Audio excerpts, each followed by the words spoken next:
Historians agree pig farmers in Tudor England had literally the worst job in human history. While nobles slept on featherbeds behind curtained four-posters, Tudor pig keepers woke up covered in mud, straw, and things I'd rather not mention. And yet, according to royal records, these people were actually happy.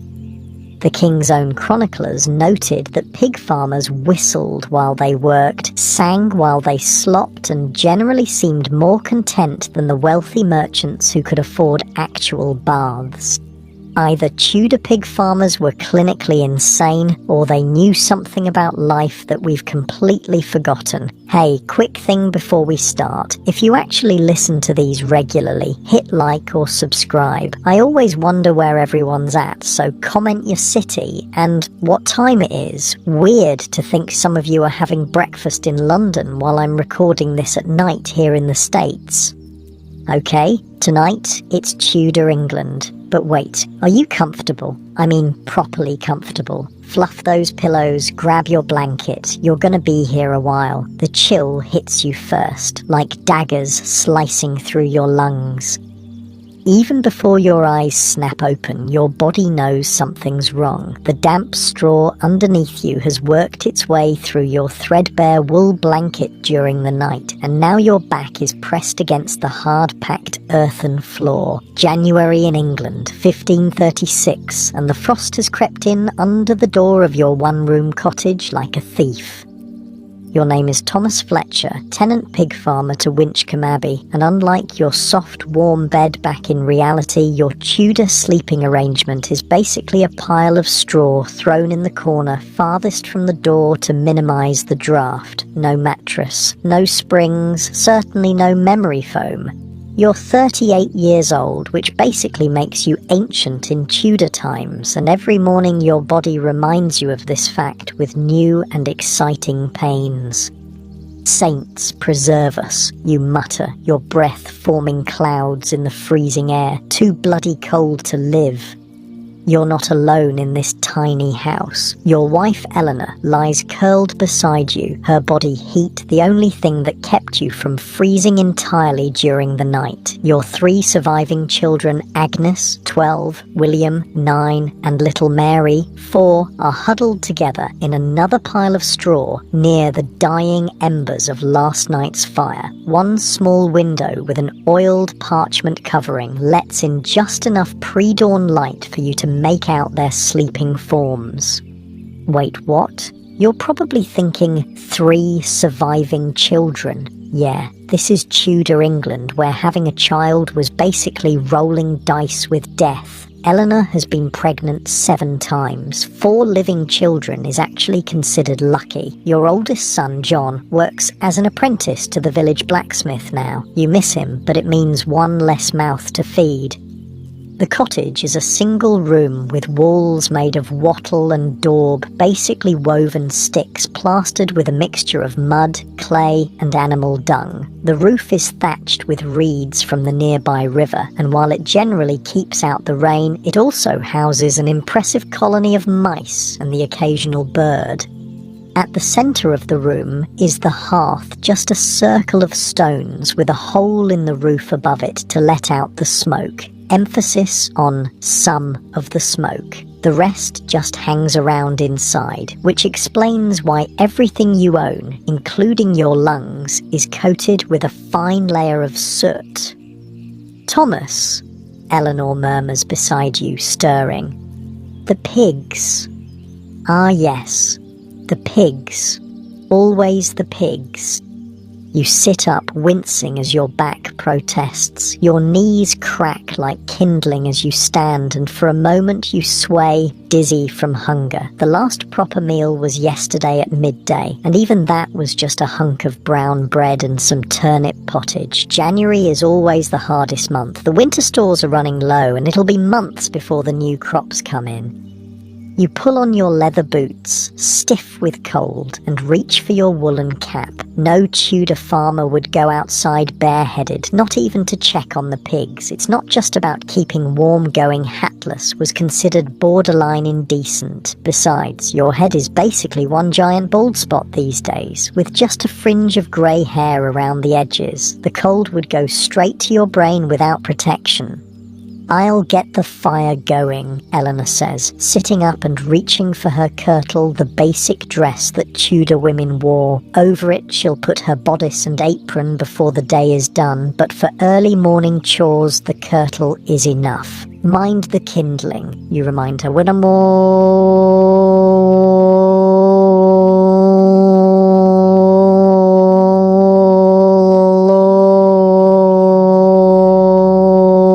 She gives you a look that clearly says, "I've been making fires since before you had that paunch, Thomas Fletcher," but all she says is, "I'll send Agnes to gather more when it's light." You reach for your jerkin, a sleeveless leather garment worn over your linen shirt, and pull it on. No time to change the shirt. You've been wearing this one for... Actually, you're not sure how long. Tudor hygiene isn't exactly rigorous. You'll get a clean shirt for Sunday Mass, but it's only Tuesday. "William," you call softly to your son. "Up with you, lad. Pigs need feeding." The boy groans but stirs. At 9, he's already an essential part of the farm's workforce. Childhood is brief in Tudor England. By 6 or 7, kids are expected to contribute, and by 12 or 13, they're basically doing adult work. William has been helping with the pigs since he could walk. "Coming, father," he mumbles, rubbing sleep from his eyes. Outside, the world is still dark, but there's a hint of grey in the eastern sky. It's probably around 5:30 in the morning, though you don't own a clock. Time is marked by church bells, the position of the sun, and the insistent squealing of hungry pigs. And speaking of pigs, yours are already awake and demanding breakfast with an ungodly chorus of grunts and squeals. Your pig enterprise consists of 2 breeding sows, a boar, and currently 11 piglets of various ages, plus 1 old sow that's destined for slaughter come Martinmas in November. The pig pen is a structure known as a hog bog, and honestly, it's one of the cleverest things about Tudor farming. It's a 2-story affair with the pigs living on the ground level and chickens above. The chickens' droppings fall through the slatted floor into the pig enclosure below, where the pigs, who will literally eat anything, happily consume them. It's efficient, if disgusting by modern standards. "Sounds like demons," William says, as you both approach the hog bog, referring to the squealing pigs. "Sometimes I wonder," you reply, smiling despite yourself. "Get the slops bucket." The slops are a revolting mixture of kitchen waste, food scraps, vegetable peelings, stale ale, whey, leftover from cheese making, and basically anything else too spoiled or unpalatable for human consumption. Tudor pigs weren't fed expensive grain, they were nature's garbage disposals. The difference between Tudor pigs and the pink porkers you might be picturing is striking. These creatures are more like wild boars, long-legged, bristly, and fiercely intelligent. The boar, whom you've named Brutus for his betraying ways, he once bit clean through your boot, has actual tusks and a temper to match. He's currently separated from the sows to prevent unplanned breeding. "Stay back from Brutus," you warn William unnecessarily. The boy is wary of the boar after seeing what those tusks did to a neighbour's dog that got too close to the pen. As you swing open the rough wooden gate to the sow enclosure, the smell hits you like a physical force. Pig waste, mud, rotting food, and the musty odour of animal hair combine into a stench that would make a modern person gag. But to you, it's just Tuesday. "Here, girls," you call, upending the slops bucket into their trough. The sows push each other aside in their eagerness to eat, their piglets squirming between their legs for a share. Tudor pigs are valuable animals. Each sow can produce up to 12 piglets twice a year. The piglets can be sold at market, kept to increase your herd, or fattened for meat. A pig can be converted into bacon, ham, sausages, lard, and even medicines. Their bristles make brushes, their skin makes leather, their bones make glue, and their bladders can be dried into containers or even children's toys. As the saying goes, you use everything but the squeal. Father, look, William points to one of the sows, Mabel, your best breeder. She's bleeding. You lean over the pen wall, heart sinking. Sure enough, there's blood on Mabel's hind leg and she's favouring it, keeping weight off. Damn, you mutter, forgetting to mind your language around the boy. Something's cut her, probably a nail sticking out somewhere. This is a serious problem. In an age before antibiotics, even a small wound can fester and kill a valuable animal, and Mabel is very valuable indeed, worth almost as much as your cottage itself. What do we do? William asks, wide-eyed. We'll need to clean it, you say, calculating quickly. Get the small rope from the hook by the door.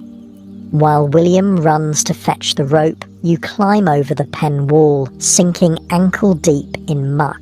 Mabel eyes you suspiciously. Though somewhat domesticated, these pigs are still half wild and can be dangerous when injured or frightened. Easy, girl, you murmur, approaching slowly with your hand outstretched. Easy now. When William returns with the rope, you fashion a quick snare and, with a deftness born of long practice, loop it around Mabel's snout. She squeals in protest, but the snare keeps her from biting as you examine the wound. It's a nasty gash, probably from a broken board with a nail or splinter. These hogbogs require constant maintenance, but wood is expensive and you've been patching rather than replacing.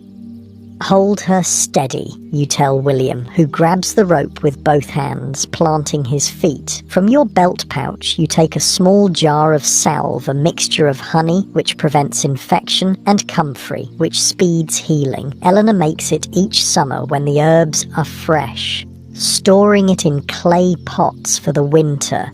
It's one of many home remedies that Tudor farmers rely on, having no access to doctors or apothecaries except in dire emergencies.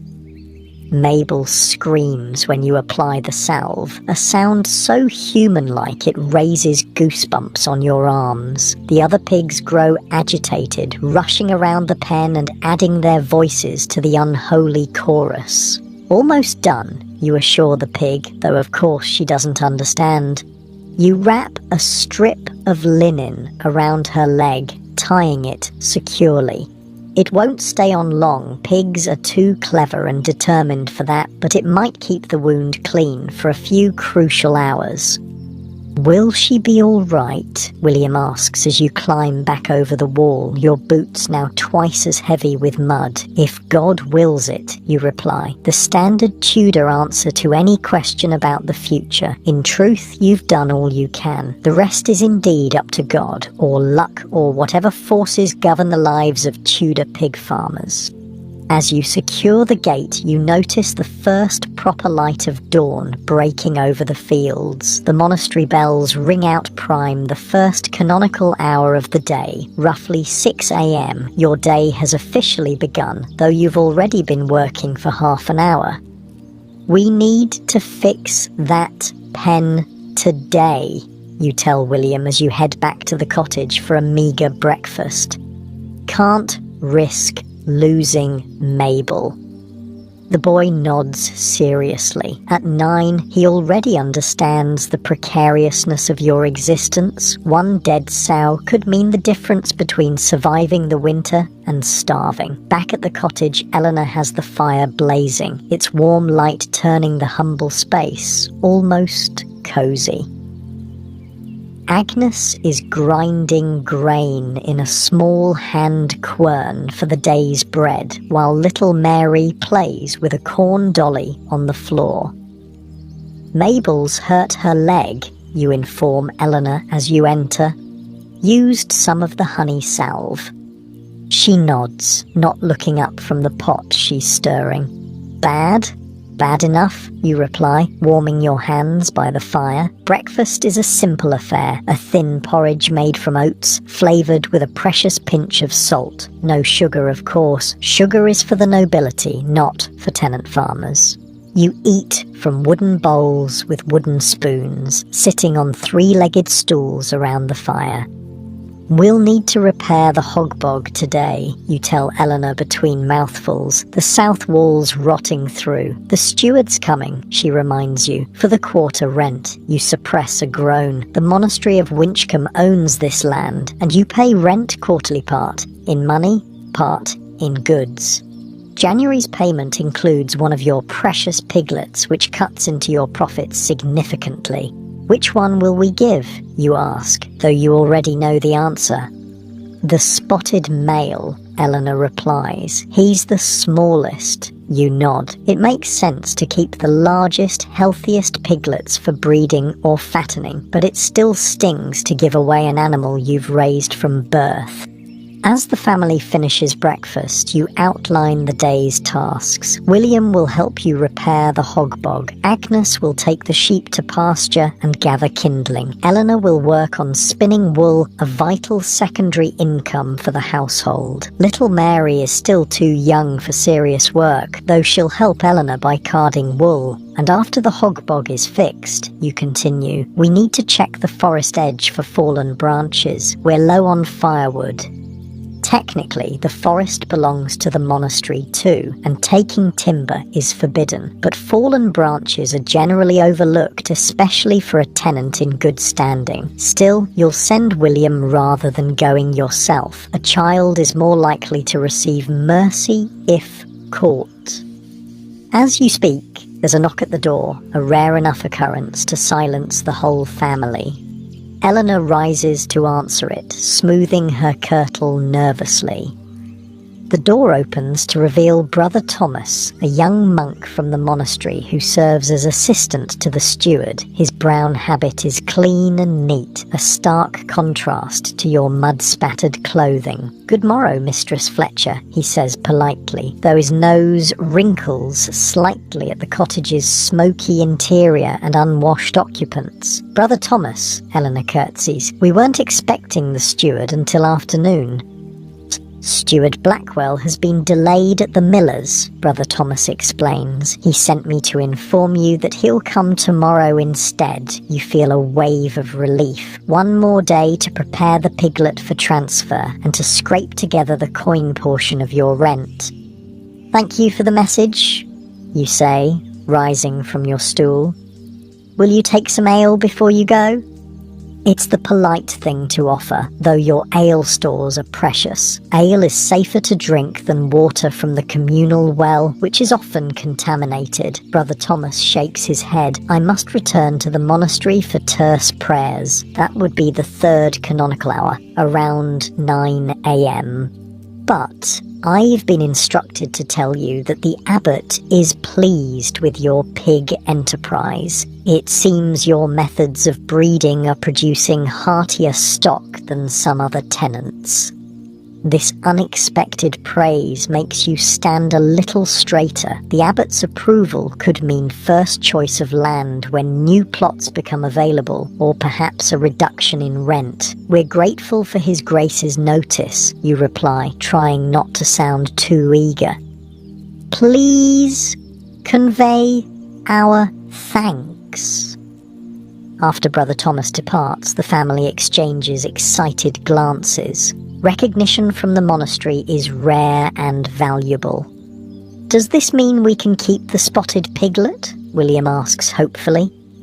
"Oh no," you sigh. "Rent is rent, but perhaps next quarter we might negotiate better terms." With breakfast finished and the unexpected visit concluded, it's time to begin the day's labour in earnest. You check the position of the sun. It's climbing toward mid-morning. "Let's get to that hog bog," you tell William, reaching for your tools, a hammer, some salvaged nails, and a saw that's seen better days. The Tudor day follows the rhythm of light and dark, the needs of animals, and the ever-present bells of the monastery marking the canonical hours. There's no weekend to look forward to, though Sunday brings a pause for church and perhaps a village gathering afterward. Work is constant, interrupted only by illness, whether too severe to venture out, or holy days, of which there are many in the Catholic calendar of 1536. As you and William head back out into the crisp January morning, you glance up at the monastery on the hill overlooking your small farm. Built of stone, with glass windows and slate roofs, it stands in stark contrast to your humble dwelling. The monks live lives of relative comfort, with regular meals and warm private cells to sleep in. But as you look at your son healthy, despite the hardships, already skilled with animals and tools, and think of your wife and daughters in the cottage, you feel a peculiar sense of satisfaction. Your life is hard, yes, but it's yours in a way that few Tudor lives are. The pigs are your responsibility, your livelihood, and in some ways, your partners in survival. "Come on, lad," you say to William, clapping him on the shoulder. "Those pigs won't wait all day." And with that, you turn your attention to the damaged hog bog, already planning how to stretch your limited supply of timber and nails to make repairs that will last through the coming spring. This is the daily reality of the Tudor pig farmer: constant work, constant worry, but also a deep connection to the land, the animals, and the ancient rhythms of rural life that have sustained humanity for centuries. For now, though, there's Mabel's leg to check, a pen to fix, and a day's work ahead before you can return to your pile of straw in the corner of a smoky cottage. And somehow, despite everything, or perhaps because of it, you wouldn't trade places with anyone. Not even with someone who has a real bed. The broken board in the hog bog isn't just a problem, it's a potential disaster. You examine the damage more carefully now, kneeling in the muck to get a better view. The southern wall has rotted where rainwater collects against it. A jagged piece of wood juts out precisely at pig leg height, explaining poor Mabel's injury. "Hand me the hammer, Will," you say, pointing to where the nail needs to be removed. William passes you the tool, a crude iron hammerhead attached to a wooden handle with leather straps. Like most Tudor tools, it's handmade, expensive, and passed down through generations. Your father used this same hammer, and his father before him. "Why don't we just build a new pen?" William asks, watching you struggle with the rusty nail. "This one's falling apart." You laugh, but there's no humour in it. "With what, lad? Magic timber that grows overnight?" The boy looks down, embarrassed. You immediately regret your sharpness. "Look," you say more gently, "a new hog bog would need at least 20 good boards. That's half a tree. We'd need the abbot's permission to fell a tree that size, plus we'd have to pay the woodcutter, the sawyer." You trail off, seeing he understands. "We make do with what we have," William finishes for you. It's practically the family motto. Tudor England runs on wood. It's the primary building material, the main fuel source, and the basis for countless tools and implements. But it's also strictly controlled. The great forests that once covered the country are dwindling, with the best timber reserved for shipbuilding and construction for the wealthy. For a tenant farmer to build even a simple hog bog requires either substantial payment or permission from the landowner. "Here," you say, handing William a small knife. "Whittle down these edges while I pull the nails. Sharp wood is what got Mabel in this state." As the boy sets to work, smoothing the splintered edges, you extract the rusted nails carefully. Each one is precious iron, is expensive, and you'll straighten and reuse every nail you remove. The January sun climbs higher, providing little warmth but better light for your work. The monastery bells ring out for sext, marking midday. You've been working on the hogbog for hours and your back protests every movement, but the repairs are coming along. Thomas, Eleanor's voice calls from the direction of the cottage. visitors. You straighten up, wincing, and peer over the hogbog wall. Coming up the muddy track toward your farm are two figures, a man and a woman, leading a small spotted pig on a rope. Saints preserve us, you mutter. It's Henry and Joan Cook. The Cooks are your nearest neighbours, fellow pig farmers who rent from the monastery. Henry is a square-built man with a perpetual scowl, and Joan is thin and sharp-featured, known for her cutting gossip. They're not exactly friends, but in a small farming community, everyone depends on everyone else to some degree. Master Fletcher, Henry calls, raising a hand in greeting. God give you good day. And to you, you reply, climbing out of the hogbog. You're covered in mud and pig muck, hardly presentable for visitors, but they won't expect otherwise. What brings you this way? Henry gestures to the pig. Brought this young boar for your inspection. Joan's brother raised him, over Windrush Way. Thought he might make good breeding stock for both our farms. You approach the animal with interest. It's a young boar, about 8 months old, with unusual spotted markings and a sturdy frame. Good breeding stock is always valuable, and introducing new bloodlines prevents the problems that come from inbreeding. He's a fine-looking animal, you admit, squatting to examine the boar more closely. Strong haunches, good teeth. His mother had litters of 12, Joan offers, clearly proud of the connection. All healthy. What's the arrangement you're thinking? You ask cautiously. Nothing comes free in Tudor England, especially not a healthy young boar. Henry scratches his beard. Thought we might share him. I keep him through spring and summer. You take him fall and winter. Split the stud fees, if others want to use him. It's a good offer. Your current boar, Brutus, is getting old and increasingly dangerous. A new breeding male with proven lineage could significantly improve your pig enterprise. And the cost, you ask, already mentally calculating what you can afford. 4 shillings, Henry says. 2 from you, 2 from me. You try not to wince visibly. 4 shillings is a substantial sum, about what you'd earn for 2 fat pigs at market, but split between 2 farms and considering the potential return. I'll need to discuss it with Eleanor, you say, which is both true and a way to avoid committing immediately, but I'm interested. Henry nods, understanding the caution. No rush. We thought you might want to see him before the Candlemas Fair. Joan's brother is bringing more stock then. The mention of Candlemas February 2nd, just weeks away, reminds you of the turning wheel of the year. Candlemas marks the midpoint between winter solstice and spring equinox. It's when the breeding season for pigs traditionally begins, in preparation for fall births. Will you take some ale before you go? You offer, following the custom of hospitality. Gladly, Henry accepts. It's thirsty work walking in this cold. The 4 of you, William, Henry, and Joan, head toward the cottage, leaving the young boar tied to a post near the hogbog. You notice William eyeing the animal with interest. He's a beauty, isn't he? The boy whispers. That he is. You agree, and half the price of what we'd pay at the Candlemas Fair.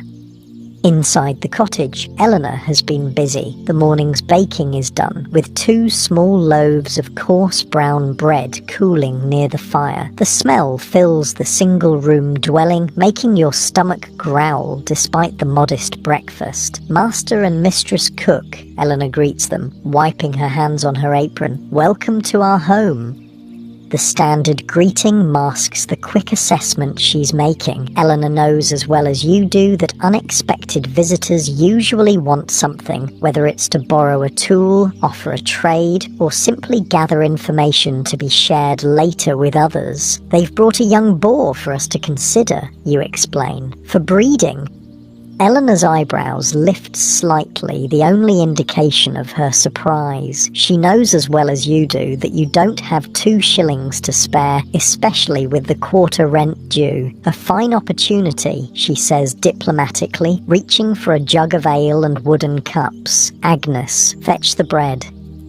Your eldest daughter, who has returned from taking the sheep to pasture, cuts thick slices of the fresh bread. It's a sign of hospitality to offer food and drink to visitors, but also a subtle statement of prosperity. See, the gesture says, we have enough to share. The cooks settle on stools near the fire, accepting the ale and bread with thanks. Tudor social visits have their own rhythm, first pleasantries and refreshments, then gradually working around to the real purpose. The monastery's new bell sounds fine, Henry comments after his first sip of ale. Heard it ring for terce all the way from our place. Brother Thomas says it was cast in Bristol, you reply. Cost a small fortune, apparently. This kind of small talk continues. For a few minutes, comments on the weather, the condition of the roads, news from the village. But eventually, as you knew it would, the conversation turns to pigs.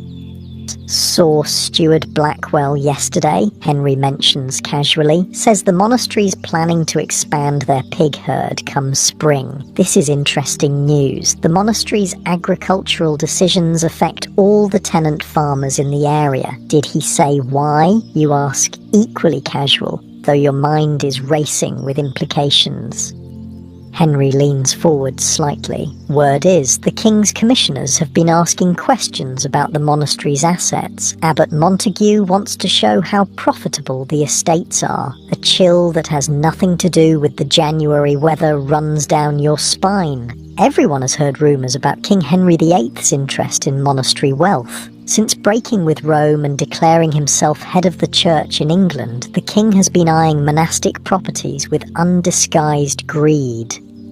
Surely Winchcombe is safe, Eleanor interjects, her voice carefully neutral. The abbot is well connected at court. Joan Cook sniffs dismissively. Connections didn't save the smaller houses. Did you hear about Norton Priory? Dissolved last month, all the monks sent away, lands seized by the crown.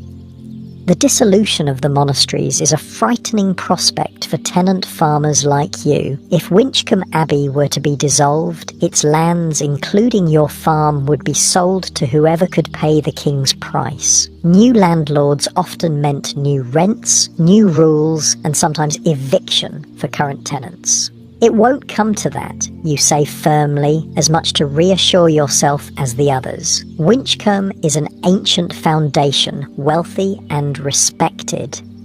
The conversation shifts to safer topics: the upcoming Candlemas Fair, the price of wool, a scandal involving the miller's daughter, but the shadow of uncertainty remains. After the cooks depart, taking their young boar with a promise to return for your answer before the fair, Eleanor turns to you with worried eyes. Can we afford it, Thomas? 2 shillings for half a boar? You sigh, running a hand through your thinning hair. Not easily, but if the monastery truly is trying to show profit, they'll favour tenants with strong pig enterprises. And if the monastery is dissolved, she asks, voicing the fear you both share, then we pray the new landlord values good pig farmers, you reply grimly. These are uncertain times in England. The religious reforms have brought changes that ripple through every level of society. Old certainties, the authority of the Pope, the permanence of the monasteries, the fixed order of things are crumbling like the rotted wood of your hog bog. Back to work, you tell William, who has been listening wide-eyed to the adult conversation. That pen won't fix itself.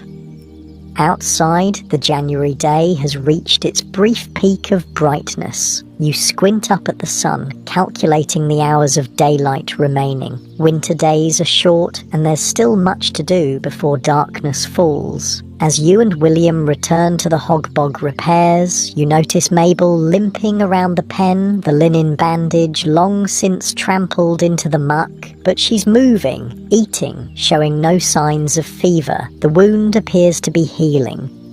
"She'll be all right," William says confidently, following your gaze. "Seems so," you agree, relieved. A healthy sow is essential to your livelihood. The repair work continues through the afternoon. You replace the worst of the rotted boards with pieces salvaged from an old cart that broke beyond repair last harvest. It's not perfect, but it will hold. William proves surprisingly skilled with hammer and nail, his small hands more nimble than your work-roughened ones. You feel a surge of pride watching him work, followed by a pang of regret. At his age, you were still playing with wooden swords and chasing butterflies. The dissolution of the monasteries isn't the only change in Tudor England. Childhood itself seems to be shrinking, compressed by economic necessity. "Father," William says suddenly, breaking into your thoughts, "if we get the new boar, can I be in charge of him?" The question takes you by surprise. "In charge? Of feeding him and training him to come when called," the boy explains eagerly. "John Parker says his father's boar comes to a whistle." John Parker is the son of a relatively wealthy farmer who owns his land outright rather than renting. The comparison makes you uncomfortable, but you hide it with a smile. "We'll see," you tell him, the universal parent's answer across time. "First, we need to decide if we can afford him." As you work, you keep one eye on the sky. The clear January day is giving way to clouds rolling in from the west, possibly snow. Tudor weather forecasting relies on observation, folk wisdom, and painful experience. You've learned to read the clouds, the behavior of animals, the feel of the air on your skin. "Storm coming," you mutter, more to yourself than William. "Finish up that corner and we'll head in." The boy nods, hammering the last nail with careful concentration. He's learning the pig farmer's perpetual vigilance, watching the weather, the animals, the subtle signs that spell the difference between prosperity and disaster. With the hog bog repairs complete, or at least complete enough to prevent further injuries, you survey your small pig empire with critical eyes. The sows are healthy, the piglets growing well. Even old Brutus, isolated in his own small pen, seems content, snuffling through a pile of rotting vegetables.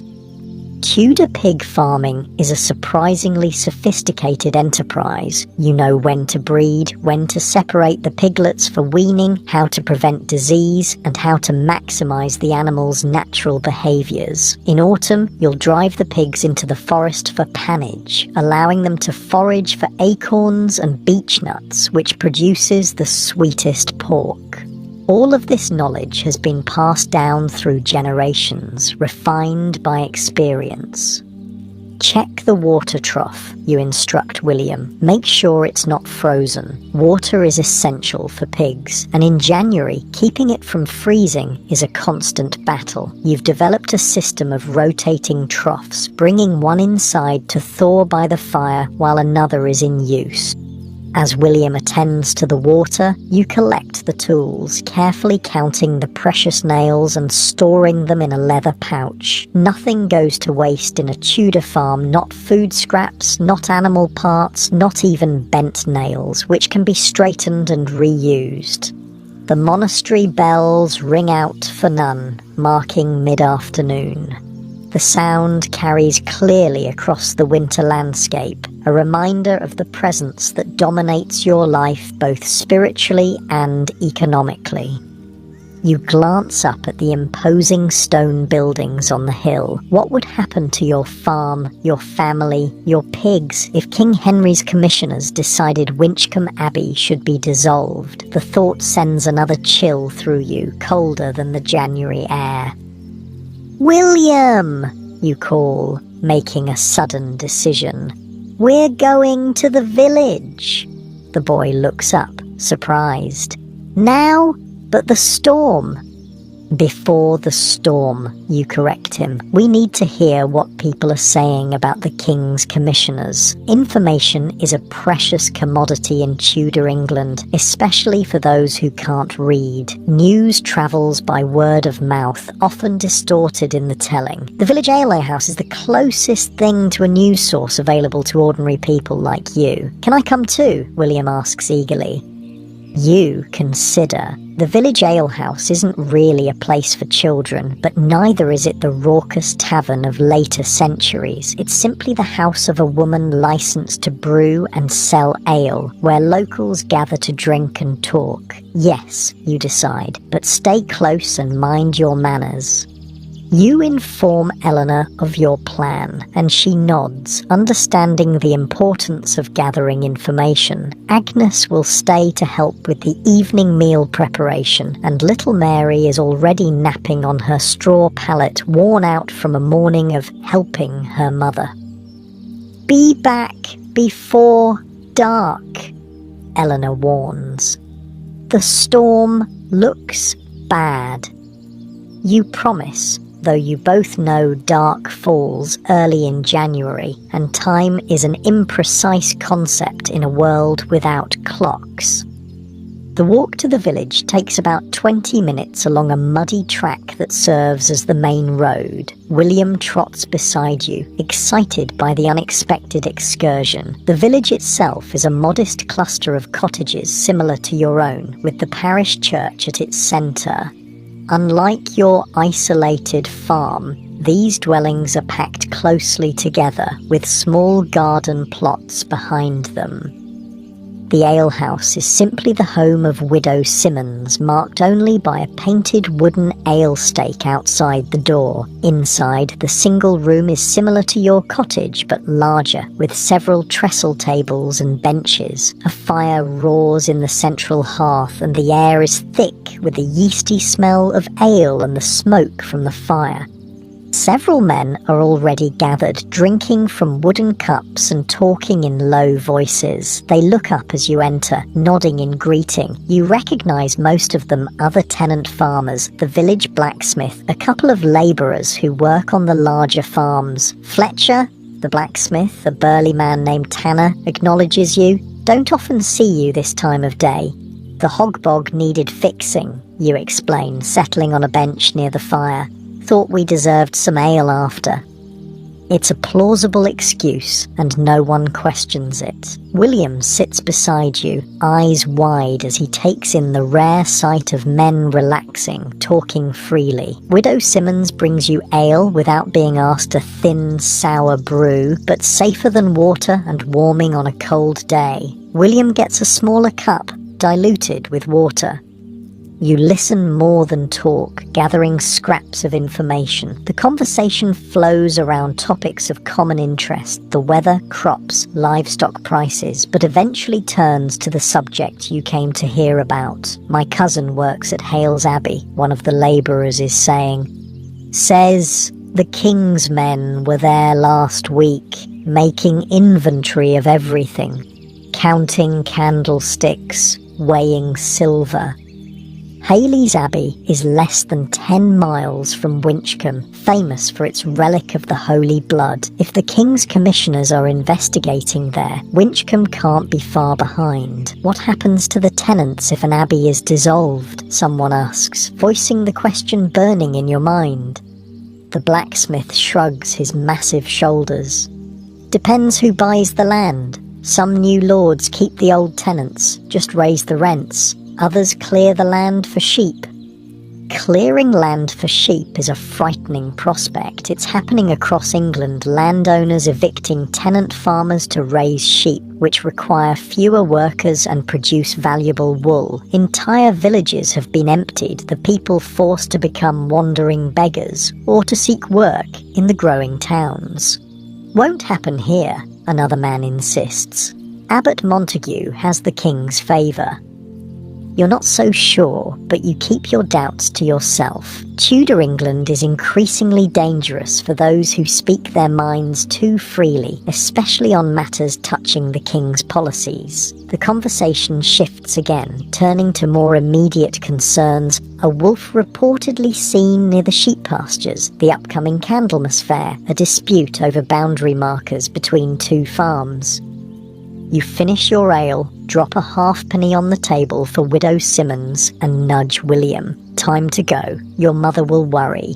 Outside, the threatening clouds have darkened further, and the wind has picked up, carrying the smell of snow. You pull your woolen cap lower over your ears and hurry William along the muddy track toward home. "What will happen to us if the monastery is dissolved?" the boy asks suddenly, showing an understanding that surprises you. You consider how to answer. Tudor parents don't generally shield their children from harsh realities. Life is too precarious for that, but neither do you want to frighten him unnecessarily. "We'll survive," you say finally. "People always need pigs, and we're good pig farmers." It's the most honest answer you can give.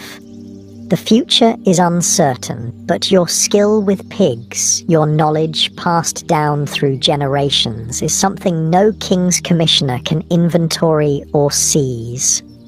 As you crest the small rise that marks the boundary of your farm, you see the hog bog in the distance, the newly repaired wall standing firm. Beyond it, smoke rises from the cottage chimney, promising warmth and Eleanor's cooking.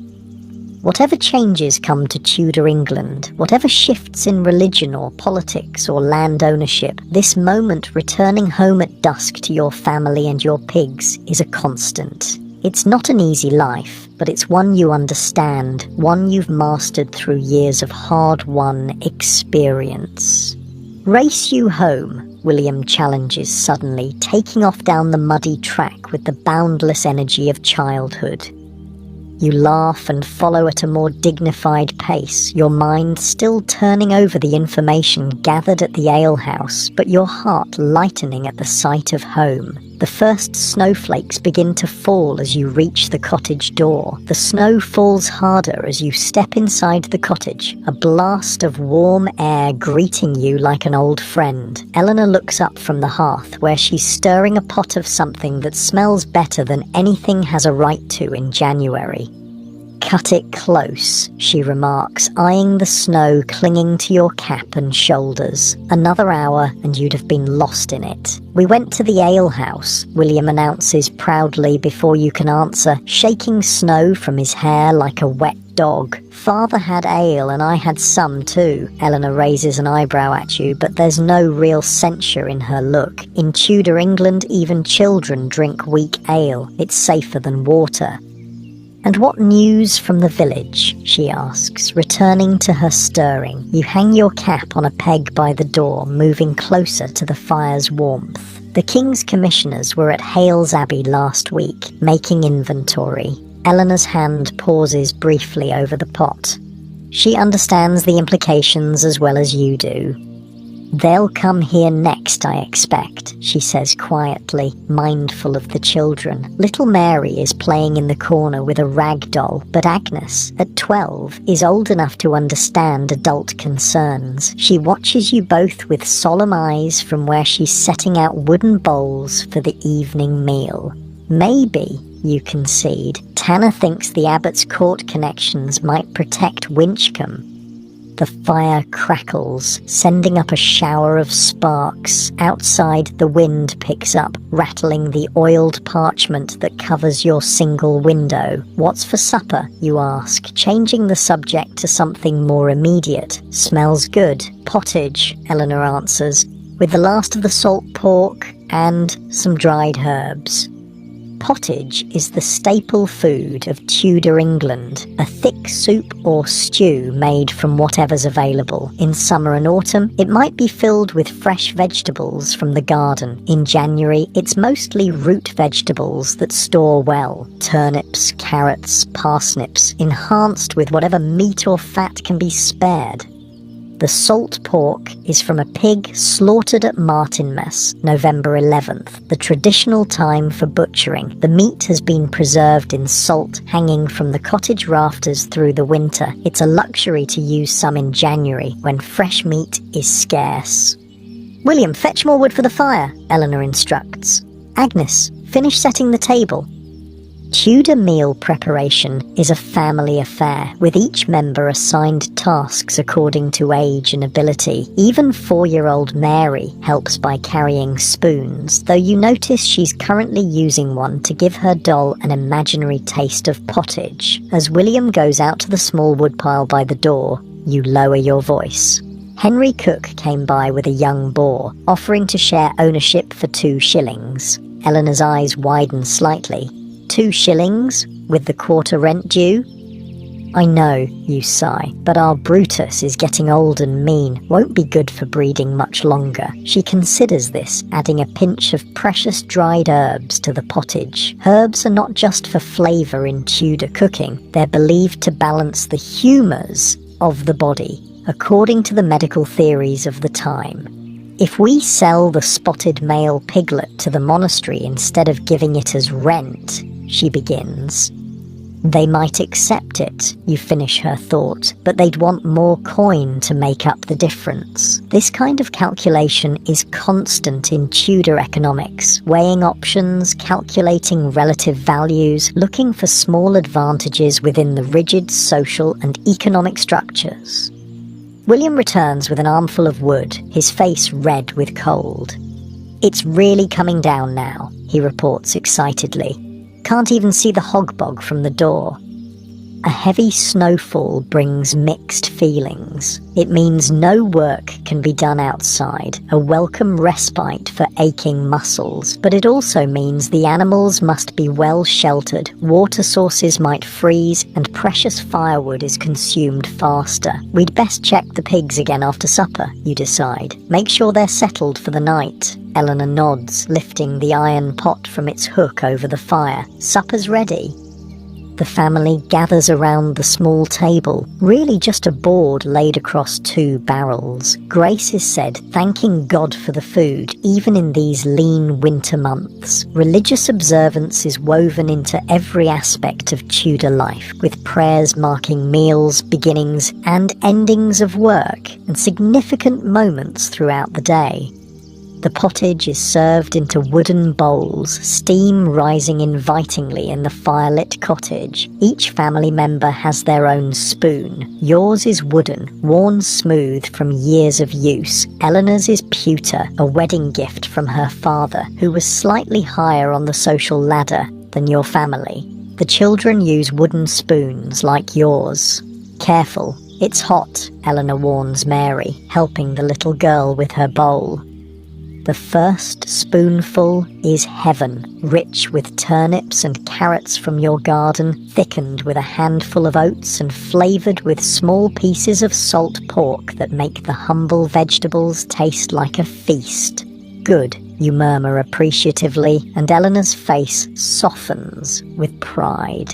In the constant struggle of Tudor life, a well-prepared meal is no small achievement. The family eats in relative silence, focused on the food. Mealtime conversation is less common than in modern times. Eating is serious business when food is this precious. The cook's new boar has spots like a cow, William says after a while, breaking the silence. And he's bigger than our piglets, even though he's not full grown. Did Joan Cook say anything else about the monastery? Eleanor asks, skillfully redirecting the conversation to the information she knows you must have gathered. You shrug, mopping up the last of your pottage with a piece of brown bread. Nothing we hadn't heard already. Norton Priory dissolved, monks sent away, the usual rumours. Agnes looks up from her bowl. Martha Tanner says they're going to close all the monasteries and make everyone be Protestant. You frown slightly. Children repeating adult talk can be dangerous in these religiously volatile times. Martha Tanner should mind her tongue, and so should you. What the king does with the monasteries is his affair, not ours. But if Winchcombe Abbey closes, what happens to us? Agnes persists, showing the same perceptiveness William had earlier. Do we lose our farm? Eleanor reaches over to smooth Agnes's hair. That's not going to happen. And even if it did, we'd find a way. We always do. It's the same reassurance you gave William, and like him, Agnes seems satisfied for now. Children in Tudor times learn early to live with uncertainty. After the meal, bowls are wiped clean with the last of the bread. No food is wasted and stacked on the small shelf that serves as a cupboard. There's no sink, no running water. Dishes are properly washed only occasionally, with sand or ash as scrubbing agents. "I'll check the pigs," you say, reaching for your cap again. "William, come with me. We'll need the lantern." The lantern is a simple affair, a candle set inside a perforated metal container with a handle. Candles made from tallow, animal fat, are expensive. You use them sparingly, mostly relying on the fire's light inside the cottage. But for night chores, the lantern is essential. Eleanor helps you light it using a splinter of wood ignited from the fire. The flame catches, casting a warm glow through the lantern's tiny holes. "Don't be long," she warns. "The snow's getting worse." You and William wrap yourselves as best you can against the cold, woolen caps pulled low, an extra layer of clothing, leather boots tightly laced. Even so, the blast of freezing air as you open the door makes you both gasp. The snow is falling in thick, swirling sheets, already ankle-deep and building quickly. The familiar landscape of your small farm is transformed, softened and muffled under the white blanket. "Stay close," you tell William, holding the lantern high. Its light makes a small golden sphere in the darkness, snow dancing through the beam like spirits. The hog bog is only about 50 paces from the cottage, but tonight it feels like a journey to the next county. The wind cuts through your clothing, and the snow makes the footing treacherous. "I can't see anything," William shouts over the wind, his hand clutching your jerkin. "Just a bit further," you encourage him, though you're having trouble seeing the path yourself. The familiar walk to the hog bog, which you could do blindfolded in normal conditions, has become a challenge. Finally, the dark bulk of the pig enclosure emerges from the swirling snow. You feel a rush of relief, followed immediately by concern. The pigs are hardy animals, but a blizzard like this is dangerous even for them. The covered portion of the hog bog provides some shelter, but you need to make sure all the animals are inside, not caught in the open part of the pen. "Hold the lantern," you instruct William, passing him the light as you climb over the wall into the pen.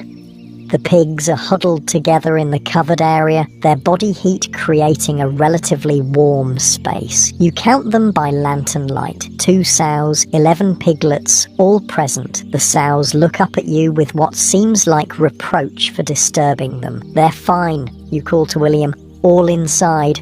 You're about to climb back over the wall when a sound stops you, a faint, distressed squeal coming from the far corner of the pen, away from the sheltered area.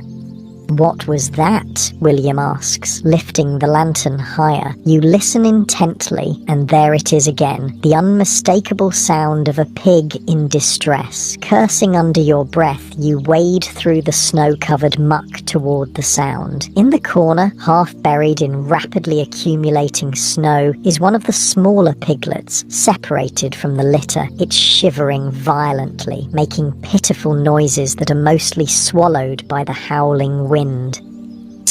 "Fool animal," you mutter, scooping up the piglet. It's icy cold, its tiny body rigid with chill. Must have been sleeping apart when the storm hit. The piglet weighs only a few pounds, but carrying it through the snowdrifts back to the sheltered area is harder than you expected. Your boots slip in the hidden muck beneath the snow, and the wind seems determined to push you backward. Finally, you reach the covered portion of the hog bog. The other pigs shift reluctantly, making room as you place the shivering piglet among them. It immediately burrows toward the warmth of its mother. "Will it live?" William asks anxiously as you climb back over the wall, breathing hard from the exertion. You brush snow from your jerkin, considering, if it warms up quickly enough, we'll check in the morning. The loss of a single piglet wouldn't be devastating to your enterprise, but every animal represents future food or income. Besides, there's a basic bond between a farmer and his livestock, not sentimental in the modern sense, but a recognition of mutual dependence. "We should check Brutus too," William reminds you, holding the lantern toward the smaller pen where the boar is kept separate. You nod, though you're cold and eager to return to the cottage. The boar's pen is another 20 paces through the worsening storm. Brutus, unlike the piglets, needs no help. The massive boar has created a nest of straw in his shelter and barely acknowledges your presence when you peer over the wall. His breath steams in the cold air, but he seems comfortable enough. "Right, that's all of them," you say, taking the lantern back from William. "Now let's get inside before we freeze like that piglet nearly did." The return journey to the cottage seems even longer, the wind now driving the snow directly into your faces. You keep a firm grip on William's shoulder, terrified of losing him in the white darkness. Even with the lantern, visibility is down to a few feet. When the golden glow of the cottage window finally appears through the snow, you feel a surge of relief so powerful it's almost dizzying. Like a sailor sighting land after weeks at sea, that small light represents safety, warmth, family, all that stands between you and the killing cold.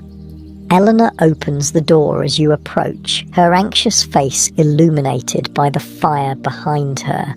"Thank God," she murmurs as you stumble in, bringing a swirl of snow with you. "I was about to send Agnes with a rope tied to the door. Such precautions aren't unusual in Tudor winters. People have been known to get lost and freeze to death mere yards from their own doors during severe blizzards." "The pigs are fine," you report, stamping snow from your boots. "Found one piglet half frozen, but got it back with the others." William strips off his snow-covered cap and outer garments, moving directly to the fire. His face is red with cold, his hair plastered to his head with melted snow. "It was an adventure," he declares, though his shivering belies the brave words. "We could hardly see the hog bog, even with the lantern." Eleanor wraps a woolen blanket around his shoulders, shooting you a look that says, "Next time, go alone." But she knows as well as you do that in Tudor farming, children learn by doing, even in dangerous conditions. It's how you learned, and your father before you. "Into dry clothes, both of you," she instructs. "I've kept the pottage warm." Changing clothes in a Tudor cottage is a simple affair. There are no separate rooms for privacy. The family simply turns their backs while each member changes, a courtesy rather than true privacy. Your dry clothes are simply another set of similar garments. Woolen hose, linen shirt, woolen jerkin. The materials are the same, only drier.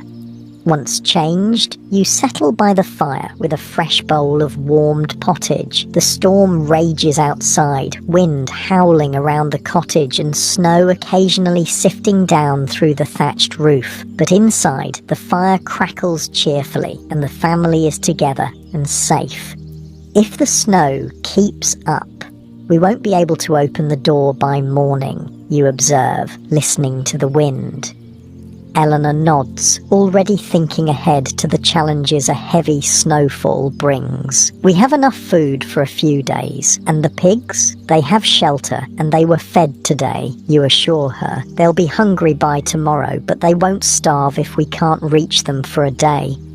Tudor farmers are accustomed to planning for weather emergencies. Every winter brings storms that might trap a family indoors for days at a time. Food is stored, firewood is stacked by the door, and everyone knows how to endure the enforced idleness of a snow day.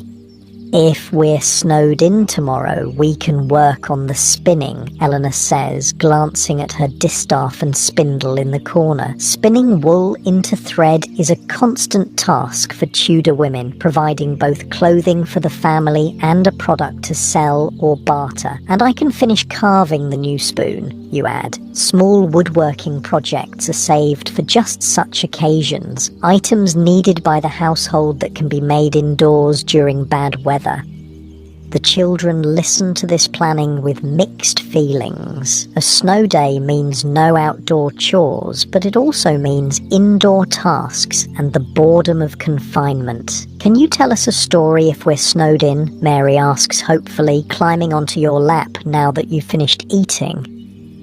Perhaps, you agree, settling her more comfortably. The one about how grandfather outsmarted the wolf? Mary nods eagerly. Tudor children's entertainment comes primarily from storytelling, family histories, folk tales, and religious stories passed down orally. There are no books in your cottage, and even if there were, only Agnes has learned some basic reading at the parish church school.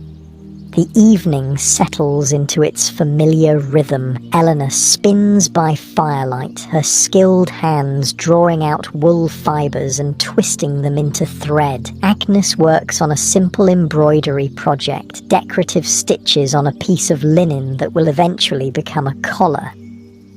William whittles a small piece of wood, trying to shape it into an animal, and Mary dozes on your lap.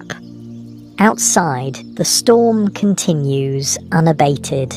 Inside, the fire slowly dies down to glowing embers. It's time for bed. Right, you say, gently shifting Mary to wake her. Let's bank the fire and get some sleep. Banking the fire is an essential nightly ritual. A Tudor household can't afford to let the fire go out completely. Fire starting is difficult and time-consuming. Instead, the embers are covered with ashes to keep them smouldering through the night, ready to be uncovered and built up again in the morning. Eleanor spreads the ashes carefully while you check that the door is securely barred. The single window is already shuttered against the night and the storm. The sleeping arrangements are simple. You and Eleanor share a straw mattress in one corner, covered with woolen blankets. The children have their own piles of straw nearby, similarly covered. In wealthier households, there might be proper bedsteads, but for a tenant farmer, this arrangement is standard. Will the monastery still expect the rent tomorrow with the snow? Agnes asks as she settles into her makeshift bed. The steward won't travel in this any more than we would, you assure her. They'll wait for the roads to clear. This small reprieve is one of the few benefits of the storm. The quarter rent is a constant pressure, and even a few days' delay can be helpful. The family performs one final ritual before sleep. Prayers.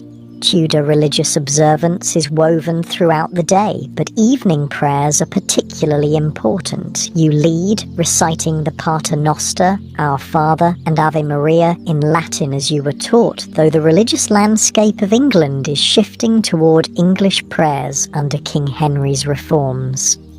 Prayer complete, the family settles for the night. The cottage is dark except for the faint red glow of the banked fire. Outside, the storm howls, but inside, wrapped in woolen blankets on beds of straw, the Fletcher family prepares for sleep. Thomas, Eleanor whispers once the children's breathing has steadied into sleep, do you really think the monastery might be dissolved?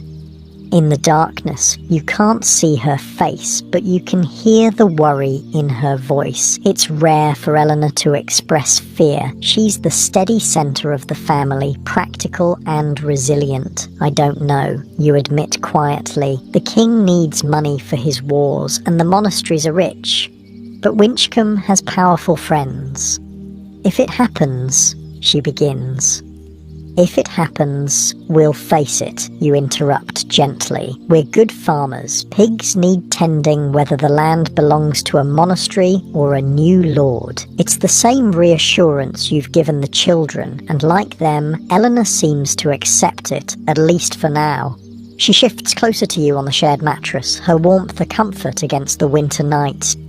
Sleep comes quickly after a day of physical labour. Your last conscious thought is a hope that the lost piglet survives the night, huddled with its siblings in the straw of the hog bog. In the precarious balance of Tudor farming, every animal matters, every crop counts, every day brings new challenges to overcome. As you drift into sleep, the sound of the storm gradually fades from your awareness. Tomorrow will bring its own concerns. Snow to shovel, animals to feed, repairs to make. But for now, surrounded by your sleeping family in your humble cottage, you are as secure as any Tudor farmer can hope to be. The last thing you notice before sleep claims you is that the howling of the wind has taken on an almost musical quality, rising and falling like the plainchant you hear at Sunday Mass. It's oddly soothing, this wild lullaby of the winter storm singing the Tudor pig farmer to his well-earned rest. Outside, the snow continues to fall, transforming the landscape into a white wilderness. The hog bog, the cottage, the monastery on the hill, all are slowly disappearing under the relentless accumulation, becoming mere shapes in a world turned suddenly, blindingly white. Morning comes with an eerie silence. No bird calls, no distant monastery bells, no squealing pigs demanding breakfast. Just the muffled stillness that follows a heavy snowfall. You wake slowly, your body stiff from sleeping on straw that's gradually compacted through the night. Beside you, Eleanor is already stirring, her internal clock as reliable as any monastery timekeeper. "It's stopped," she whispers, meaning the storm. You listen, and she's right. The howling wind that sang you to sleep has died completely, leaving behind that distinctive winter hush. The cottage is frigid, the banked fire has burned down to the faintest glow, and your breath forms clouds in the cold air. This is the reality of Tudor winter mornings, the shock of cold as you leave the relative warmth of shared blankets. "I'll get the fire up," you murmur, reluctant but resolute. It's the man's job to revive the morning fire in most Tudor households, while the woman begins preparations for the day's first meal. Sliding out from under the woolen blankets, you shiver as the cold air hits you. You sleep in your linen shirt and woolen hose. Removing more clothing for bed is an invitation to freeze in winter. Only in summer do Tudor people sometimes sleep in special nightshirts, or occasionally nothing at all. The cottage floor is ice cold against your bare feet as you make your way to the hearth. Kneeling before the banked fire, you carefully brush away the protective layer of ashes to reveal the glowing embers beneath. They've survived the night, a small victory. You add kindling, small twigs and wood shavings saved for this purpose, and blow gently. The embers brighten, then catch the kindling with tiny, promising flames. Gradually you add larger pieces of wood until the fire is properly alight, pushing back the morning chill. "Father!" William's voice comes from his straw bed, thick with sleep. "Is it very deep?" "The snow?" you clarify, though you know that's what he means. "We'll find out soon enough." Eleanor is up now too, pulling her kirtle over her linen shift. Like you, she slept partially dressed against the cold. She moves to help Agnes and Mary rise and dress while you focus on the fire. "First things first," you announce once the fire is blazing. "We need to dig out the door and check the animals." The cottage door opens inward, which proves fortunate. When you lift the wooden bar and push, it moves only a few inches before hitting a solid wall of snow. "Saints preserve us," you mutter, peering through the narrow opening. The snow has drifted against the cottage, nearly reaching the top of the door. "We'll have to dig our way out," you tell the family, who have gathered behind you to see. "William, fetch the wooden shovel." The shovel is a simple tool carved from a single piece of wood used primarily for moving grain, but it will serve for snow as well. Tudor tools are often multi-purpose by necessity. Metal is expensive, and specialized equipment is a luxury few farmers can afford. "I'll make breakfast while you dig," Eleanor decides, turning to the food stores kept in a wooden chest. "You'll need something hot before tackling the hog bog." While you and William take turns scraping snow away from the door, creating a narrow passage outward, Eleanor prepares a simple breakfast of oat porridge. Agnes helps, measuring the precious oats with careful attention. Even a spoonful wasted could be missed by winter's end.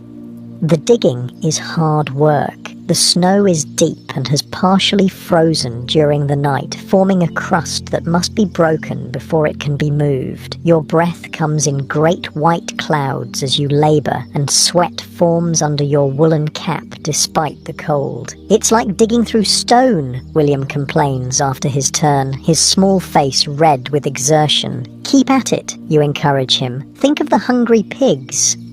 After nearly an hour of effort, you've created a passage from the door, a narrow canyon through snow that's waist-high on you and chest-high on William. The world outside is transformed, familiar landmarks hidden under smooth white drifts. The morning sun glints off the snow with painful brightness. "Look at the hog bog," William gasps, pointing. The pig enclosure is barely visible, just the top of its fence and roof showing above the snow. The path you cleared last night is completely gone, filled in by the continuing storm after you return to the cottage. "At least the covered part should have kept them dry," you say, trying to sound more confident than you feel. A night in wet conditions could mean sick pigs, or worse. "Breakfast first," Eleanor calls from the doorway. "You'll need your strength." The porridge is simple but filling, enhanced with a drizzle of precious honey from your 2 beehives. Beekeeping is another of your small enterprises, not as central as pig farming, but important for both honey and wax. Tudor sweeteners are limited, with honey being the most accessible for common people. Sugar exists, but is a luxury for the wealthy. "We'll need to clear a path to the hog bog," you tell William as you eat. "Then check on Brutus. After that, we can tackle the path to the village. We'll need supplies if this snow stays." Eleanor nods her agreement with this plan. "Agnes and I will try to clear around the cottage. Mary can help gather more firewood from the pile." This division of labour is typical. Tudor farm families function as economic units, with each member contributing according to their abilities. Even 4-year-old Mary has her tasks, simple though they may be. After breakfast, you and William bundle up as best you can for the cold work ahead. Extra woolen socks inside your leather boots, woolen caps pulled low, and old cloaks wrapped tightly around your shoulders. Tudor winter clothing isn't specially designed for snow. You simply layer whatever you have, prioritizing wool for its ability to retain warmth even when wet. "Remember, the pigs come first," you remind William as you head out. "They haven't eaten since yesterday." The digging to the hog bog is even harder than clearing the doorway. The snow is deeper in the open farmyard, with drifts taller than you in some places. You and William take turns breaking through the crust with a wooden staff, then shoveling a narrow path forward. The sun climbs higher as you work, providing some warmth but also making the snow blindingly bright. Your eyes water from the glare, and you frequently pause to wipe them. "The monks say this is what heaven looks like," William comments during one such pause, gesturing at the pristine white landscape stretching to the horizon, all white and shining. "If heaven involves this much digging, I'm not sure I want to go," you reply dryly, making the boy laugh. It takes most of the morning to reach the hog bog. By the time you arrive, your arms and back are aching, and both of you are soaked with sweat despite the freezing temperature. The physical toll of Tudor life is constant, but snow adds an extra dimension of difficulty. The pigs greet your arrival with frantic squealing. They're hungry and frustrated by confinement, pressing against the fence of their enclosure as you approach. They sound healthy enough, you observe with relief. Vocal pigs are generally healthy pigs. The covered portion of the hog bog has indeed kept them dry, and their body heat, generated by a dozen animals pressed together, has created a relatively warm space. But they've had no food or fresh water since yesterday afternoon, and their trough is empty. We need to bring food from the cottage, you tell William. I'll start clearing some of this snow from the pen while you fetch the scraps bucket. While William heads back along your newly dug path, you begin the work of clearing snow from inside the pig enclosure. The animals crowd around, hampering your efforts, curious about anything new in their environment. Back, you greedy beasts, you mutter, though without real annoyance. Their energy is a good sign after the dangerously cold night. You check each pig as you work, paying special attention to the piglet that was separated during the storm. To your relief, it seems to have recovered, nursing energetically from its mother. Pigs are surprisingly hardy animals when given basic shelter. Mabel's leg wound is also healing well, the honey salve having done its work. Tudor veterinary medicine is largely based on the same herbal remedies used for humans, adjusted for the animal's size and temperament. Experience teaches which treatments work, and this knowledge is passed down through generations. William returns with the food scraps, vegetable peelings, stale bread crusts soaked in sour milk, and the bones from last night's salt pork, picked clean but still tasty to a pig. You spread these in the cleared area, stepping back as the animals rush to eat. "What about water?" William asks, watching the feeding frenzy. You look at the frozen water trough thoughtfully. "We'll have to break the ice and refill it. But first, let's check on Brutus." The separate enclosure for the boar presents its own challenges. Snow has drifted against one wall, allowing Brutus a potential escape route if he chooses to climb the drift. Fortunately, the cold seems to have dampened his usual aggressive tendencies, and he merely watches with suspicious eyes as you clear snow from his pen. "He looks thin," William observes. You nod, assessing the boar critically. The cold burns more energy. We'll need to increase his feed if this weather continues. This is the constant calculation of Tudor farming, balancing the needs of the animals against your limited resources. Winter is always the most challenging time, when food stores dwindle but needs increase due to the cold. With the immediate crisis of the pigs addressed, you turn to the next task, clearing a path to the village. This is essential not just for supplies, but for community support. Tudor villages function through mutual aid, especially in emergencies like severe weather. "We should see if the cooks need help too," you tell William as you begin the long process of digging toward the village path. "Their farm is more exposed than ours." William nods, understanding the unspoken rule of rural Tudor life. You help your neighbours because someday you'll need their help in return. The sun is high overhead, marking midday, when you hear voices calling from the direction of the village. You pause in your digging, leaning on the wooden shovel as you peer through the bright glare. 3 figures are making their way along the partially cleared village path, breaking through drifts where necessary. As they get closer, you recognize Henry Cook, his teenage son John, and another neighbour, Robert Fisher. "Fletcher," Henry calls, raising a hand in greeting. "You've survived then." "So far," you call back, grinning despite your exhaustion. "We were just digging our way to check on you." The men reach you, their faces red from cold and exertion, breath steaming in the winter air. Like you, they're dressed in whatever warm layers they possess, with cloth wrapped around their faces against the cold. The village is organising a snow brigade, Robert Fisher explains after greetings are exchanged, checking on outlying farms, helping clear paths, sharing resources. This type of spontaneous community organisation is typical in Tudor England, where survival often depends on mutual support. There's no official emergency service, no government aid, just neighbours helping neighbours through crisis. How bad is it, you ask, gesturing toward the village. Worst snow in 10 years by most reckonings, Henry answers. 2 cottages near the brook had their roofs cave in from the weight. No one hurt, thank God. You cross yourself automatically at the mention of Providence, a gesture repeated by the others. Tudor religious observance is reflexive, woven into everyday speech and reaction. And the monastery, you ask, your thoughts turning to the quarter rent and the unsettling rumours of dissolution.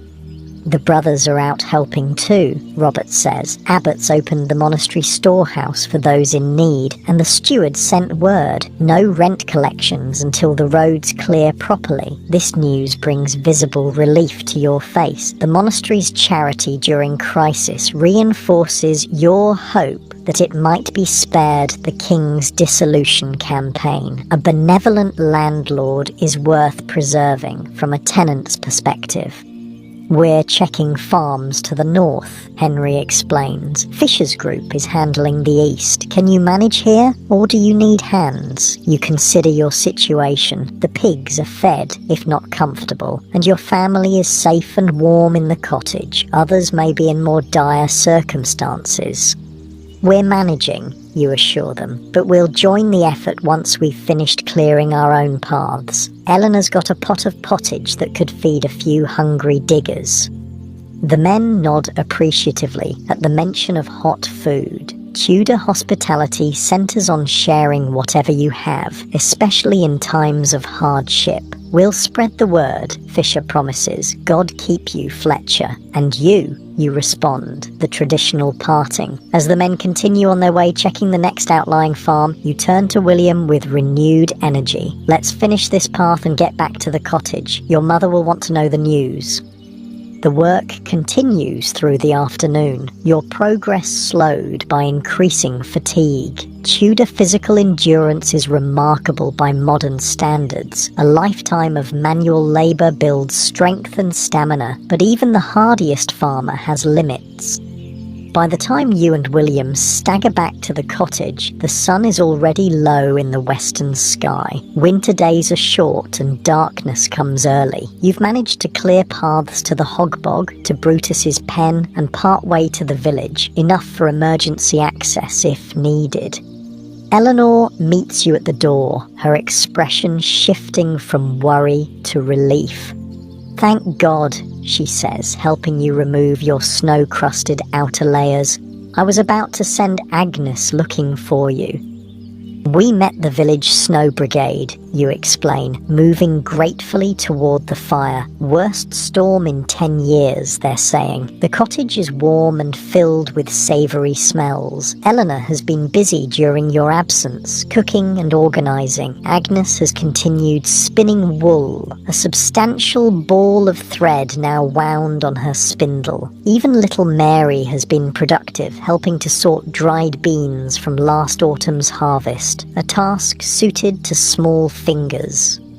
The monastery has opened its storehouse, you tell Eleanor as you warm your hands by the fire, and the steward's delayed rent collection until the road's clear. She nods, understanding the significance of both pieces of information. A small blessing from a great hardship, she comments, which sums up much of Tudor pragmatism toward misfortune. How are the pigs? She asks, ladling hot pottage into bowls for you and William. Hungry but healthy, you report between grateful spoonfuls. Even the little one that got separated in the storm. Tudor pigs are tough beasts. Like Tudor farmers, she says with a small smile. The afternoon fades toward evening, and your thoughts turn to the coming night. Another hard freeze is likely, with clear skies after the storm. The animals are fed for now, but tomorrow will bring the same challenges. Clearing more snow, ensuring water sources don't freeze, maintaining access to essential areas of the farm. We should join the village effort tomorrow, you tell Eleanor as the family gathers by the fire. Fisher said they need all hands. She nods agreement. Tudor community obligation is taken seriously. You contribute when others are in need, knowing they would do the same for you. Agnes can come with us, you continue. She's old enough to help. William can stay and tend the pigs. At 12, Agnes is indeed considered old enough for community work. Childhood in Tudor England is brief, with adult responsibilities beginning early, especially for girls who will likely be married by 16 or 17. I can manage the pigs, William agrees, proud to be trusted with this responsibility. The evening settles into its usual routine, modified by the circumstances. There's no spinning tonight. Eleanor's hands are too chapped from cold and wet work. Instead, she mends a torn shirt while you work on a small carving project, a new handle for a kitchen knife that broke last week.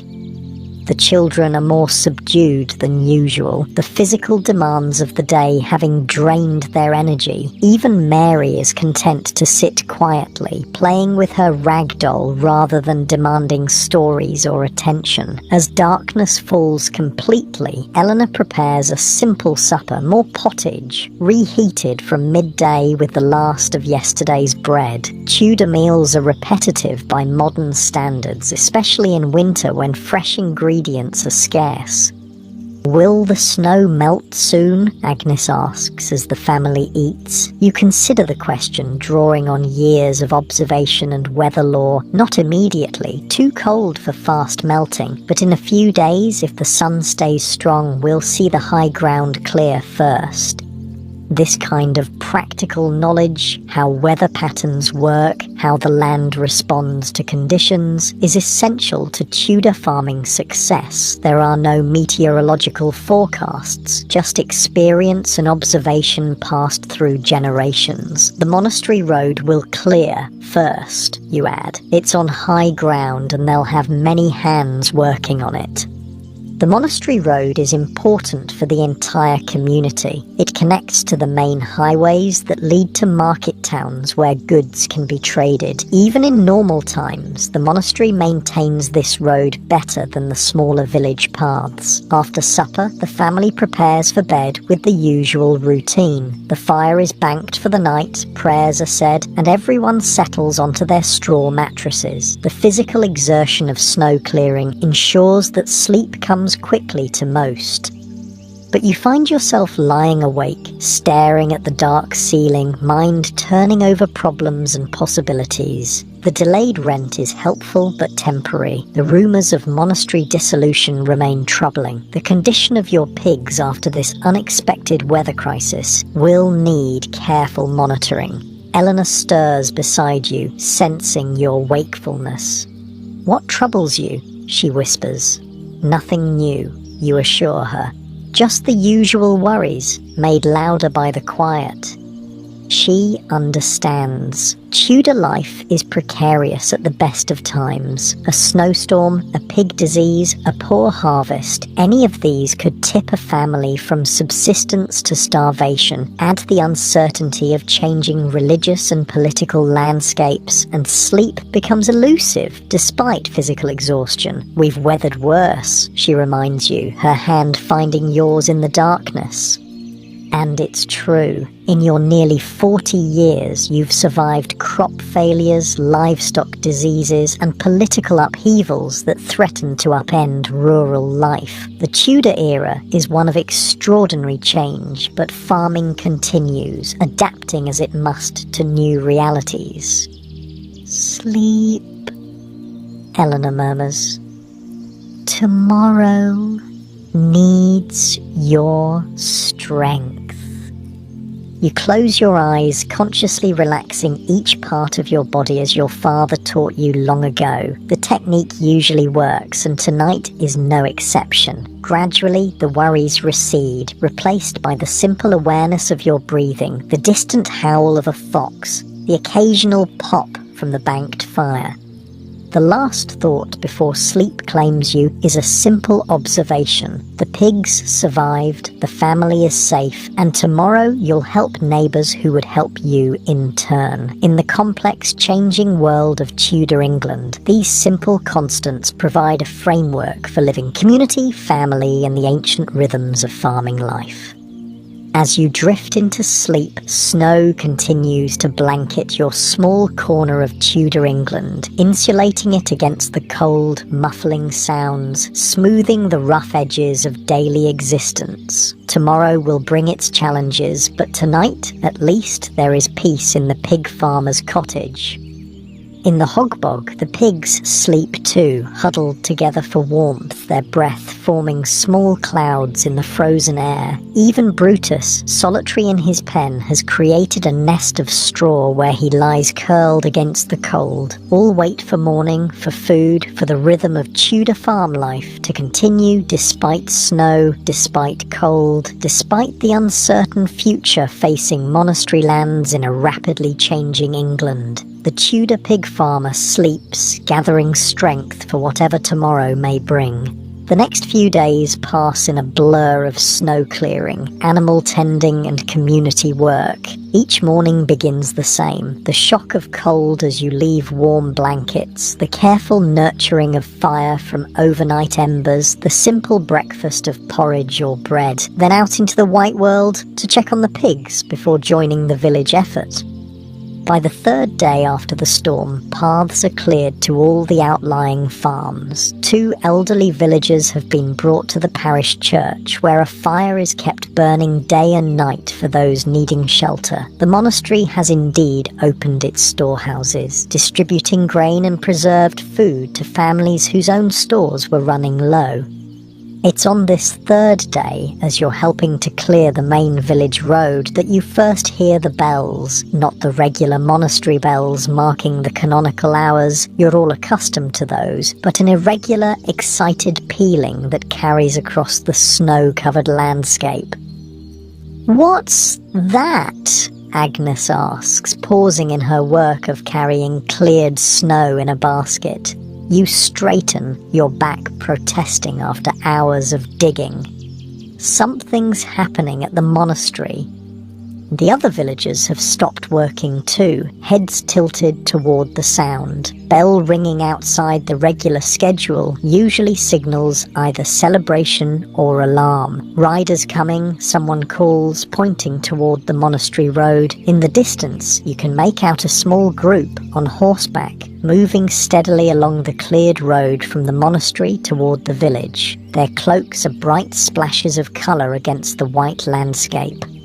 "The abbot's livery," Henry Cook observes, shading his eyes against the snow glare. "And is that Brother Thomas at the front?" As the riders draw closer, you can see that Henry is right. Brother Thomas, the young monk who delivered the message about the delayed rent, is leading a small procession of monastery servants. They're carrying large sacks across their saddles.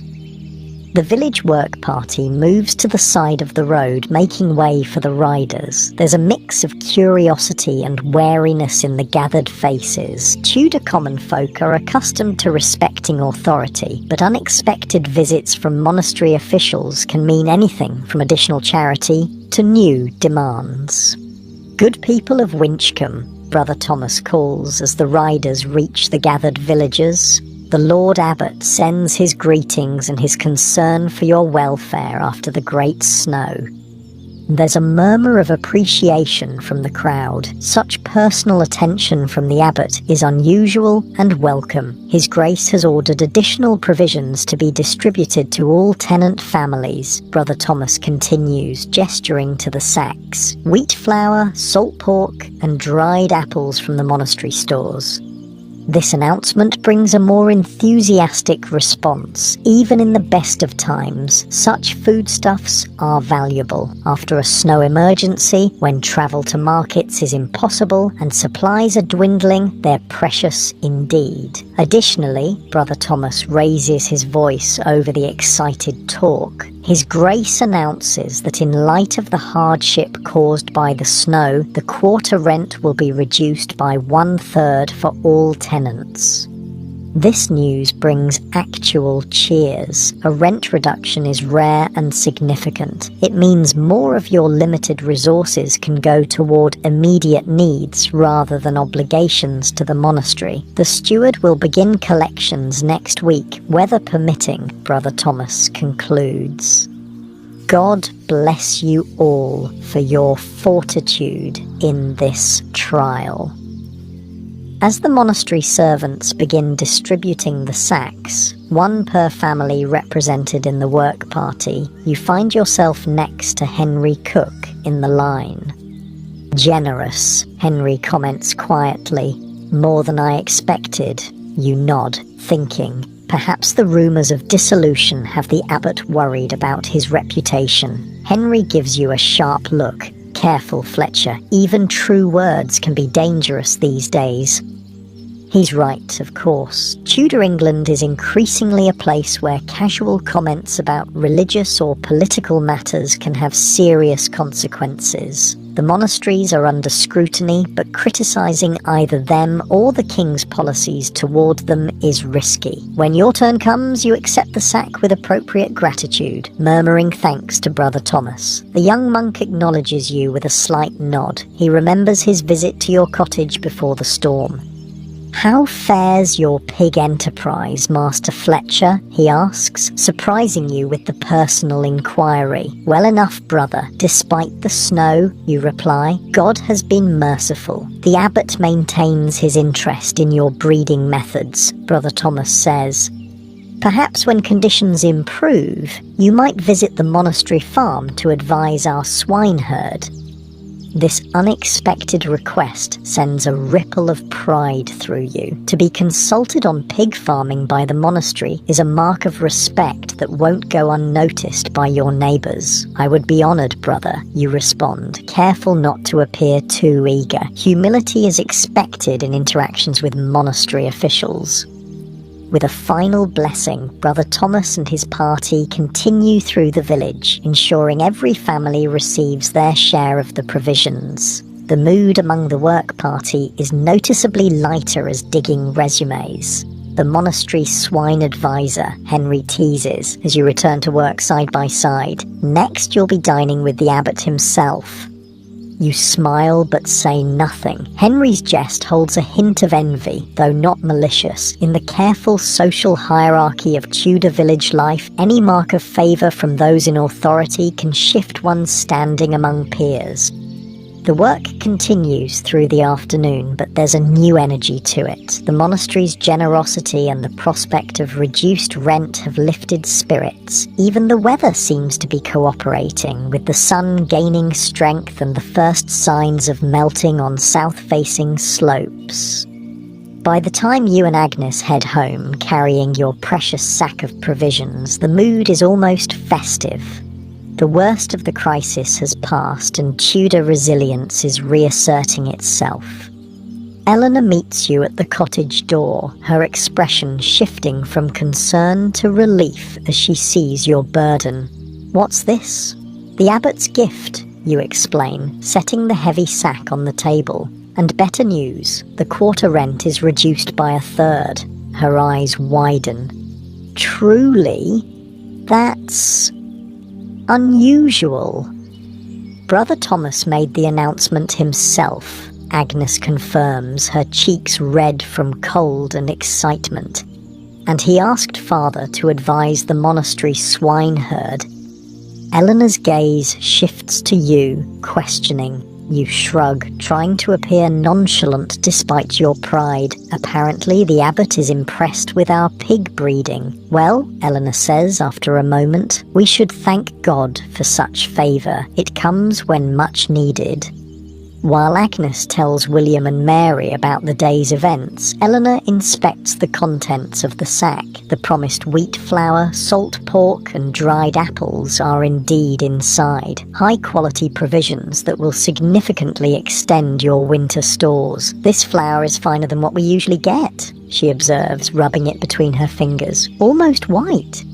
White flour is typically reserved for wealthy households, with coarser, darker flour being the staple of common folk. This gift is not just generous, but of unusually high quality. "What do you make of it?" you ask quietly, while the children are distracted with their own conversation. Eleanor considers, her practical mind turning over possibilities. Either the abbot is truly concerned for his tenants, or he's worried about the king's commissioners. You finish her thought. She nods slowly.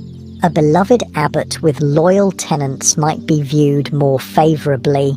This kind of calculation is typical of Tudor thinking, where motives are rarely assumed to be purely charitable. The complex relationship between monasteries and their tenants has always involved a mixture of genuine Christian concern and practical economic management. Either way, you say pragmatically, we have flour and reduced rent. God works in mysterious ways. Eleanor smiles at this mild blasphemy. Indeed. Now, let's see what we can make with this fine flour. The children deserve a treat after all their hard work. The evening meal that night is unusually festive for a Tudor winter. Eleanor makes a simple fruit tart with some of the dried apples and precious flour, sweetened with a bit of honey. It's not the elaborate confection that might appear on a noble's table, but for your family, it's a rare luxury. "Will we really go to the monastery, Father?" William asks as you all savour the sweet treat. "When the weather clears further," you confirm. Brother Thomas seemed quite serious about the invitation. "Can I come too?" the boy asks eagerly. You consider. A visit to the monastery would be educational for William, exposing him to a world beyond the farm and village. And having your son witness your role as advisor could only strengthen his respect for the family's pig farming expertise.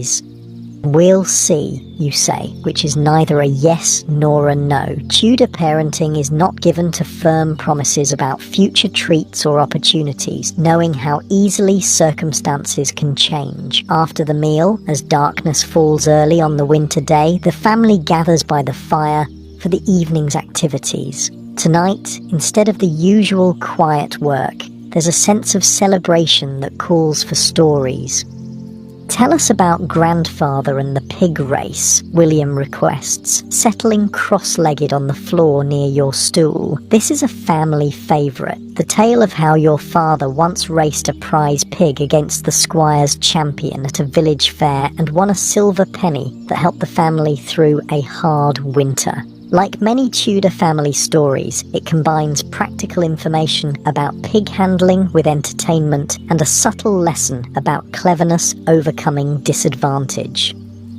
"Well," you begin, settling into the storyteller's rhythm, "it was the Lammas Fair, the summer I turned 10. The children listen raptly, even though they've heard the story many times before. Tudor entertainment is largely oral and repetitive, with familiar tales gaining rather than losing value through retelling. Even Eleanor, spinning by the fire, smiles at the familiar narrative.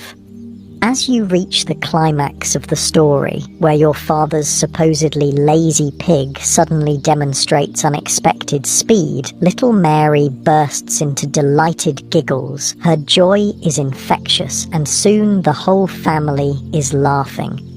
It's a rare moment of pure pleasure in the demanding rhythm of Tudor farm life. Tomorrow will bring more snow clearing, animal tending, and preparation for the eventual thaw and the work it will bring. But tonight, warmed by the fire and the monastery's unexpected generosity, you allow yourself to simply enjoy your family's company. The next morning dawns clear and noticeably warmer. When you step outside to check the pigs, you're greeted by the steady drip of melting snow from the cottage eaves. The thaw has begun in earnest. This brings its own challenges. Melting snow means mud, flooded pathways, and potential damage to structures if the melt is too rapid. Tudor farmers view thaws with mixed feelings: relief at the end of snowbound isolation, concern about the practical problems it creates.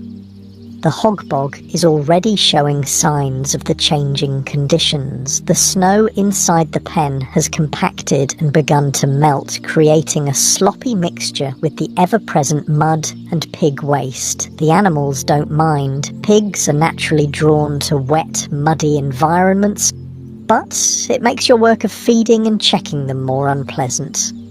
"Mabel's looking better," William observes as you both struggle through the muck to distribute the morning feed. The injured sow is indeed moving more freely, her wound healing well. She'll be ready for spring breeding, you agree, mentally calculating the timing. If bred in early spring, Mabel would farrow in summer when conditions are best for piglet survival.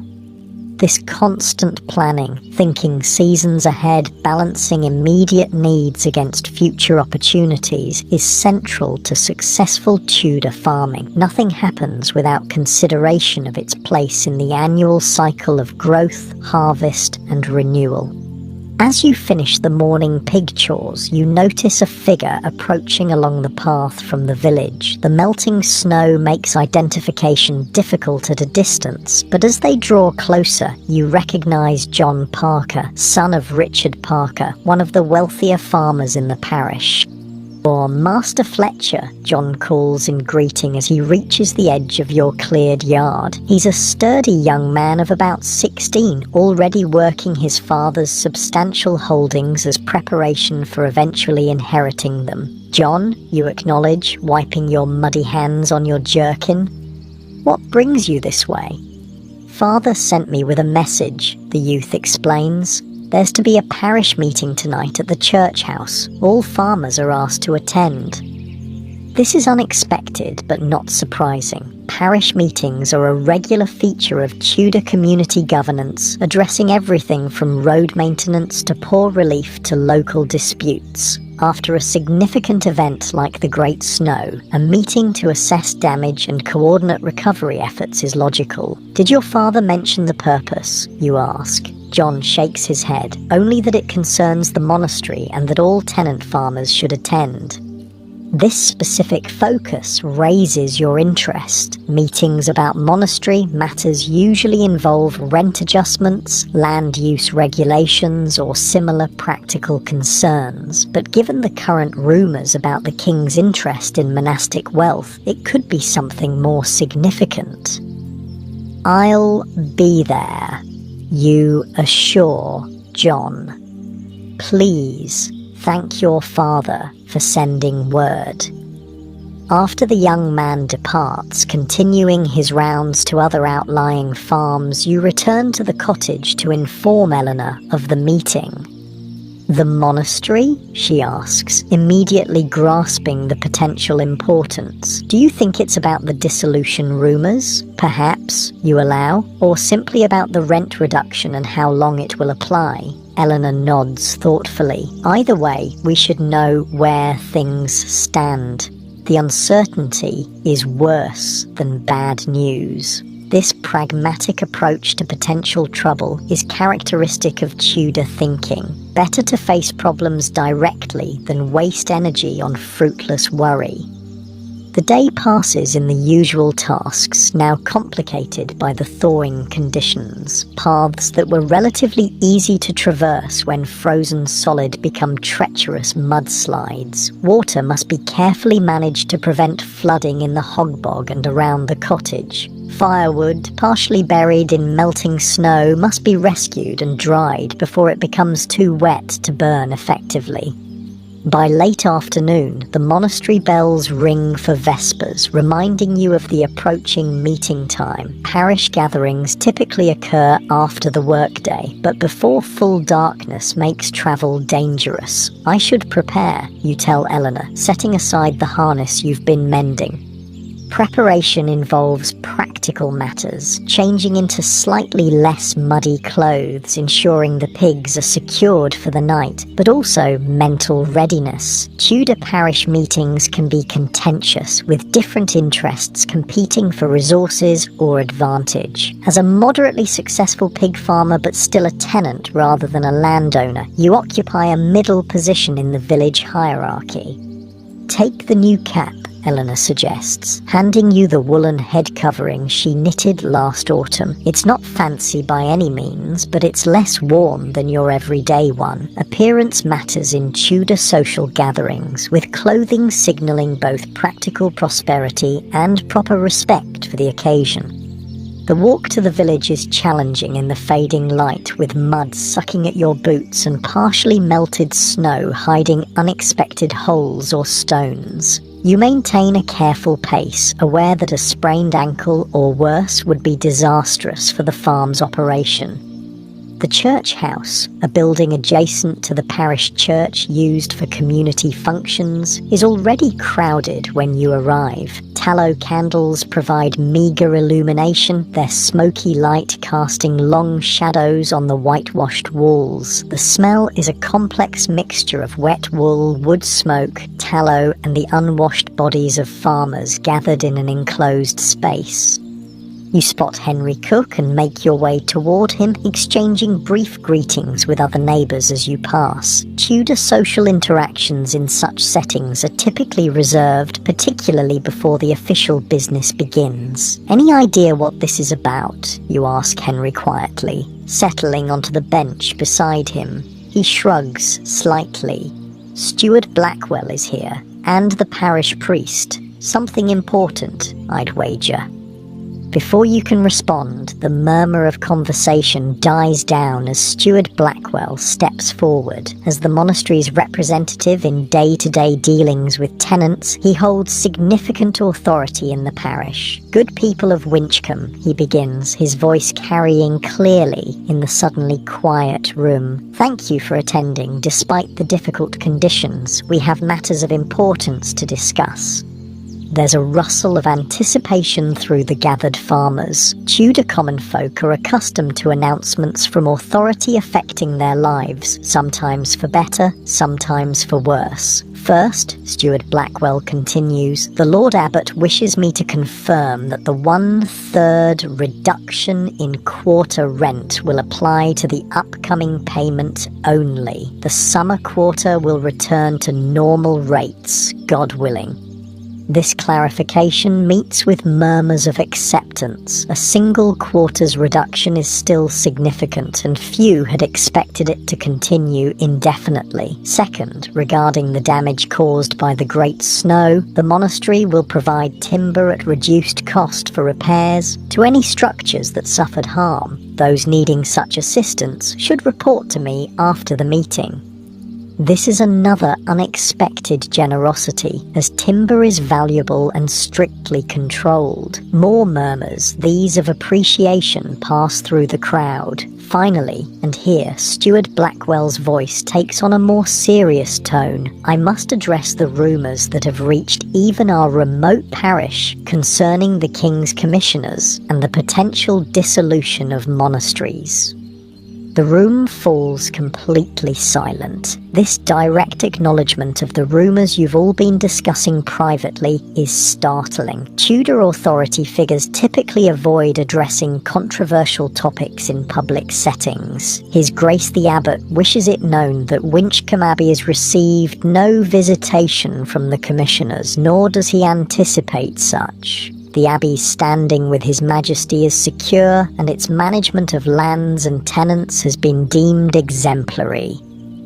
You exchange a quick glance with Henry Cook. This confident assertion contradicts what you've heard about commissioners at nearby Hales Abbey. Either the steward is misinformed, or he's deliberately presenting a more positive picture than reality warrants. Nevertheless, Steward Blackwell continues, in these changing times, His Grace believes it prudent to demonstrate the Abbey's value to both Crown and community.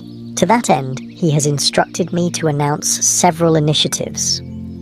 What follows is a series of proposals clearly designed to strengthen the monastery's position: expanded charitable work in the parish, improvements to the roads connecting abbey lands to market towns, a new programme to identify promising boys from tenant families for education at the monastery school. Additionally, and here the steward's gaze seems to find you specifically in the crowd, the Abbey will be enhancing its farming enterprises, particularly in livestock. Master Fletcher has been invited to consult on improvements to our pig breeding program, and similar expertise will be sought in other areas. This public acknowledgement brings a few curious glances your way. Being singled out in such a gathering is both an honour and a potential source of neighbour envy. You maintain a carefully neutral expression, neither proud nor falsely humble. The steward concludes with an exhortation to loyalty and continued hard work, followed by a blessing from the parish priest. As the formal portion of the meeting ends, the gathered farmers break into small conversational groups discussing the announcements and their implications. Interesting, Henry comments beside you. The Abbey seems nervous, despite the steward's confidence. These initiatives come at considerable cost, you observe quietly. Opening storehouses, reducing rents, providing timber, not the actions of an institution certain of its future. Henry nods slightly. My cousin at Tewkesbury says their abbey is doing similar, suddenly becoming the most generous landlord in memory.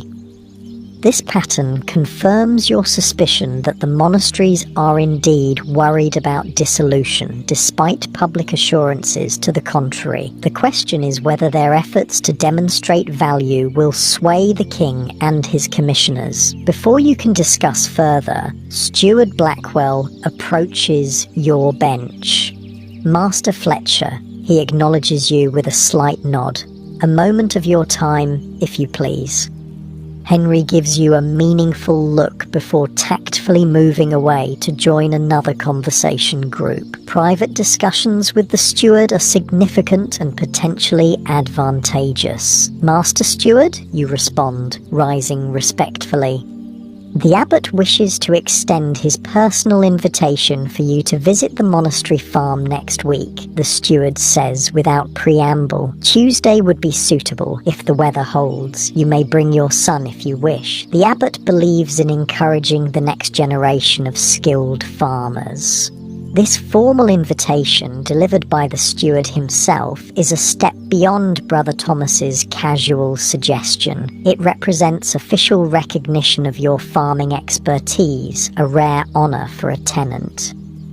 I am honoured by His Grace's interest, you reply carefully. Tuesday would be acceptable, weather permitting. Excellent. The steward appears satisfied. Brother Thomas will meet you at the monastery gate at Terce. The abbot may wish to speak with you personally after you've examined the pig enterprise.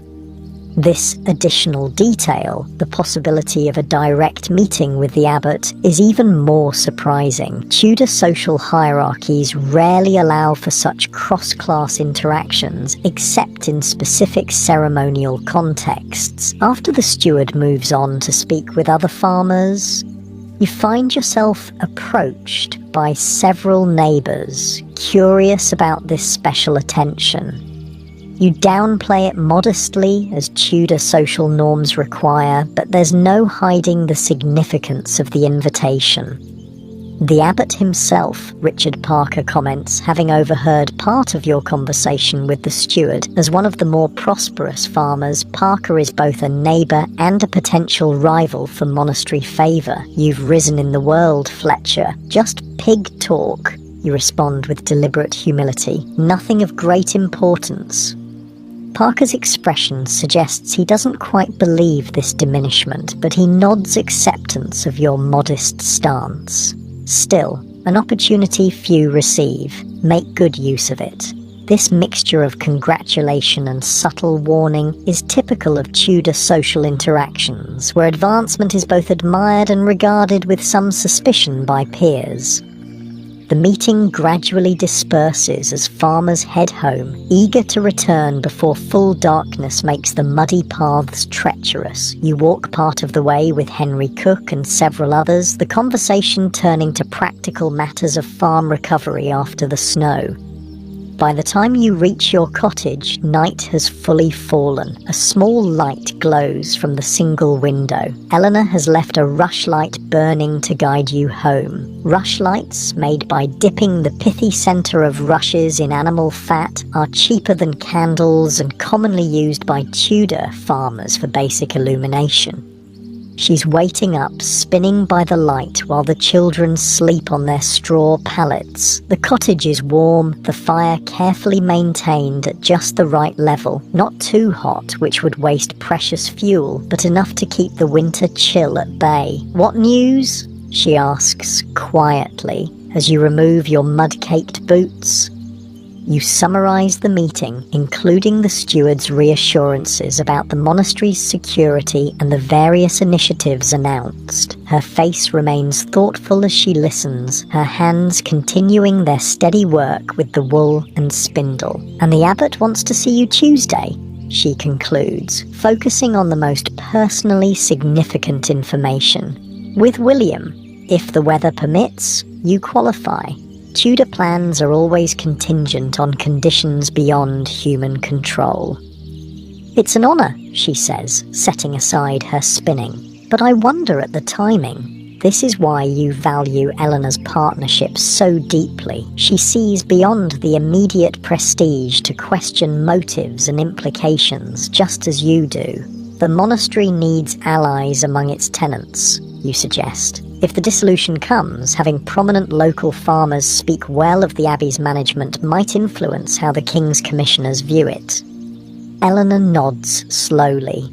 "And if the dissolution doesn't come, they've built stronger ties to their most productive tenants. Either way, they benefit. As do we," you point out. "The abbot's favour means protection, opportunities, perhaps better land if any becomes available." This practical assessment of advantage is characteristic of Tudor thinking.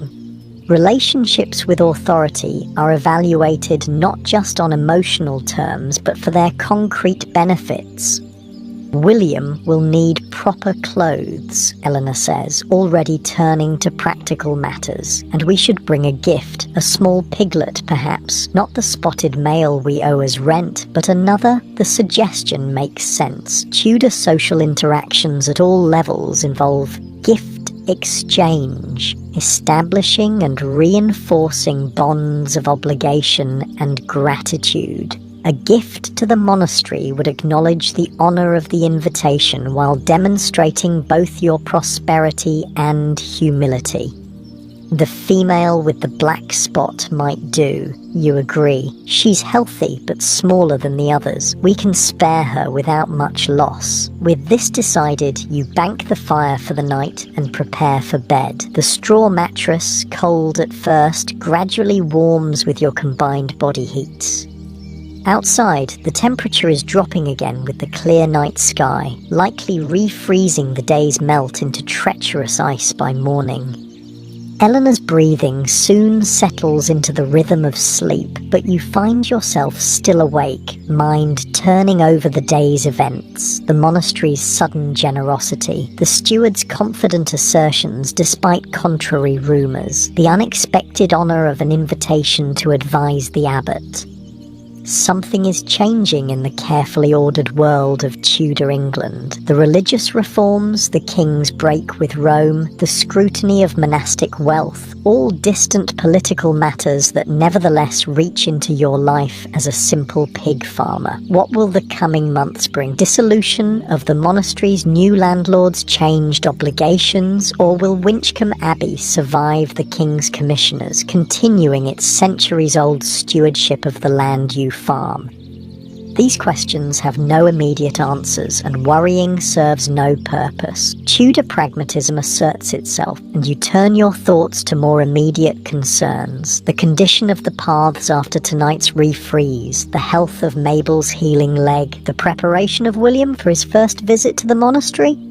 Gradually, sleep approaches.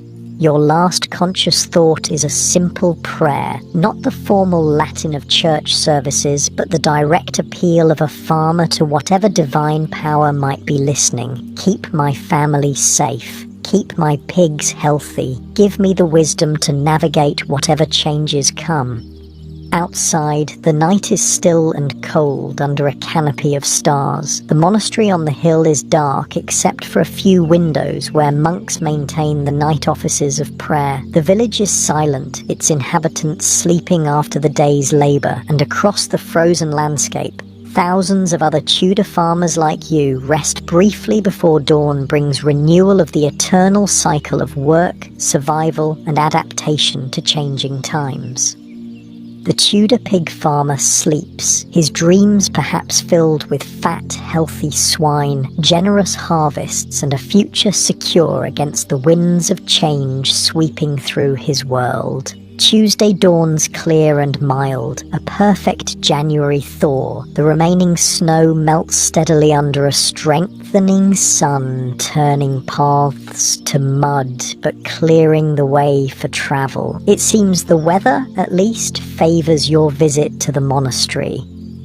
"Are you nervous?" Eleanor asks as she helps William into his best clothes, which are simply his everyday garments, freshly washed and mended where needed. Tudor farming families rarely own special clothing for occasional use. They simply ensure their regular attire is as presentable as possible for important occasions.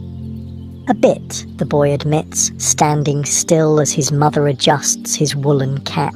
At 9, he's old enough to understand the significance of visiting the monastery and meeting the abbot, yet young enough to be awed by the prospect. "Remember your manners," she instructs, brushing a speck of straw from his shoulder. "Bow to the abbot and any senior monks. Speak only when spoken to, and stay close to your father at all times."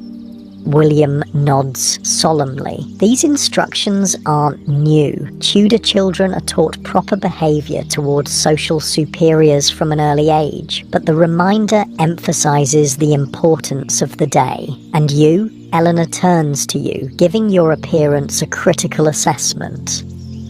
"Are you ready to advise an abbot on pig breeding?"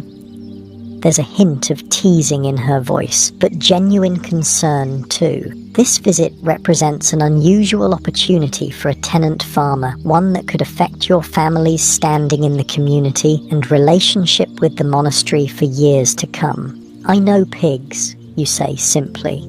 "The abbot may know scripture and Latin, but I doubt he knows how to select a breeding sow or castrate a young boar."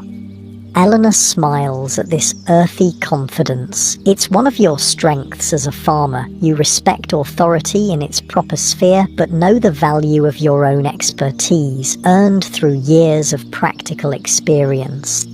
The selected piglet, a small female with a distinctive black spot on her flank, has been secured in a wicker carrying basket. It's a simple but effective transportation method with small air holes allowing the animal to breathe while preventing escape. The piglet squeals occasionally in protest but seems generally comfortable. "A fitting gift?" you ask, gesturing to the basket. Eleanor nods approval. "Healthy, but not our best. Generous without appearing extravagant."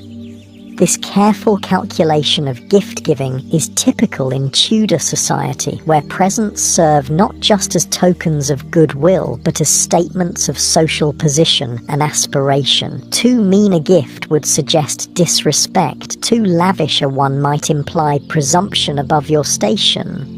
After a simple breakfast of bread and ale, you prepare for departure. The monastery bells ring out for prime, the first office of the day, reminding you to time your journey to arrive by terce, as instructed. God be with you both, Eleanor says, standing at the cottage door with Agnes and little Mary. It's the traditional Tudor farewell, acknowledging the dangers inherent in any journey, however short. And with you respond formally before adding in a lighter tone. We'll be back before dark, God willing. Don't sell any pigs while I'm gone. This small joke earns a smile from Eleanor and a giggle from the girls. Humour in Tudor households tends toward the practical and situational, often revolving around the daily work that defines family life. The walk to the monastery takes about an hour at William's pace, with the piglet basket adding to the journey's challenge. The recent thaw has left the paths muddy but passable, and the mild temperature makes the walk pleasant by winter standards. Father, William asks as you approach the village, why does the abbot want to talk about our pigs? Doesn't the monastery have its own pig keeper? It's a perceptive question, showing the boys' growing understanding of farming roles and hierarchies. They do, you confirm, but sometimes fresh eyes see things differently. Our pigs have done well these past years. Healthy litters, good growth, few diseases. The monastery has noticed. William considers this thoughtfully, like when you had me help fix the hog bog even though I'm just learning. Exactly, you agree, pleased at his understanding. Sometimes a new perspective helps, even from someone with less experience. The village is bustling with activity as you pass through. The thaw has released people from snowbound isolation, and everyone seems eager to resume normal life. Women gather at the communal well, collecting water and exchanging news. Men repair damage from the snow or prepare tools for the approaching spring work. Children chase each other through muddy puddles, their mothers' calls to be careful largely ignored. Several villagers greet you with more deference than usual, having heard of your invitation to the monastery. Your status has been temporarily elevated by the abbot's recognition, and Tudor social interactions are keenly attuned to such subtle shifts in standing. Beyond the village, the land rises toward the monastery on its commanding hill. Winchcombe Abbey has stood for centuries, its stone buildings visible for miles around. Unlike your humble wattle and daub cottage, the monastery represents permanence, wealth, and power, both spiritual and temporal. It's so big, William murmurs as the full complex comes into view. The monastery is indeed impressive, a collection of stone buildings centered around the great church, with cloisters, dormitories, kitchens, storehouses, and workshops arranged in ordered patterns. Surrounding these core buildings are the working areas of the monastery farm, barns, animal pens, gardens, orchards, and fields, all managed for maximum productivity. As you approach the main gate, William's steps slow, intimidated by the massive stone archway and the monastic buildings beyond. You place a reassuring hand on his shoulder, guiding him forward. The piglet in its basket seems to sense the boy's anxiety, falling silent as if in sympathy. Brother Thomas is waiting at the gate as promised, his brown habit clean and neat, a stark contrast to your travel-stained working clothes, however carefully selected. Master Fletcher, he greets you with a slight bow, and young Master Fletcher, welcome to Winchcombe Abbey. His Grace is pleased you could come. The honour is ours, brother, you respond with appropriate deference. Tudor social interactions follow careful scripts, with each participant aware of their relative position and the expected forms of address. I see you've brought a gift, Brother Thomas observes, nodding toward the basket where the piglet has begun to stir again. A small token of appreciation for His Grace's interest, you confirm, the formal phrasing feeling slightly awkward on your tongue. Tudor farmers are not accustomed to courtly speech, but certain occasions demand an attempt at more refined expression. Most generous, Brother Thomas acknowledges. If you'll follow me, I'll first show you to the monastery farm where you can see our pig enterprise and offer your thoughts. Afterward, the abbot will receive you. As you pass through the gate into the monastery grounds, William stares wide-eyed at the bustling activity. Despite their reputation for quiet contemplation, monasteries are economic powerhouses, and Winchcombe Abbey is no exception. Lay workers hurry about various tasks, monks oversee operations or move between buildings for their religious duties, and the sounds of craft work, hammering, sawing, metal being worked, create a constant background hum. Brother Thomas leads you along a well-maintained path toward the agricultural area of the monastery. He points out various buildings and explains their functions, clearly proud of the abbey's organization and productivity. Our granary, he indicates a substantial stone building, holds enough grain to feed the monastery and provide charity through a full year of poor harvest. William listens attentively, clearly impressed by the scale of operations. Your own farm's storage, a small wooden chest for precious items like flour, and a simple root cellar dug into the ground, seems pitiful by comparison. Finally, you reach the monastery's pig enclosure. Unlike your humble hog bog, this is a substantial operation. Multiple pens built of solid timber, a dedicated feed storage building, and a small cottage for the swineherd who tends the animals full-time.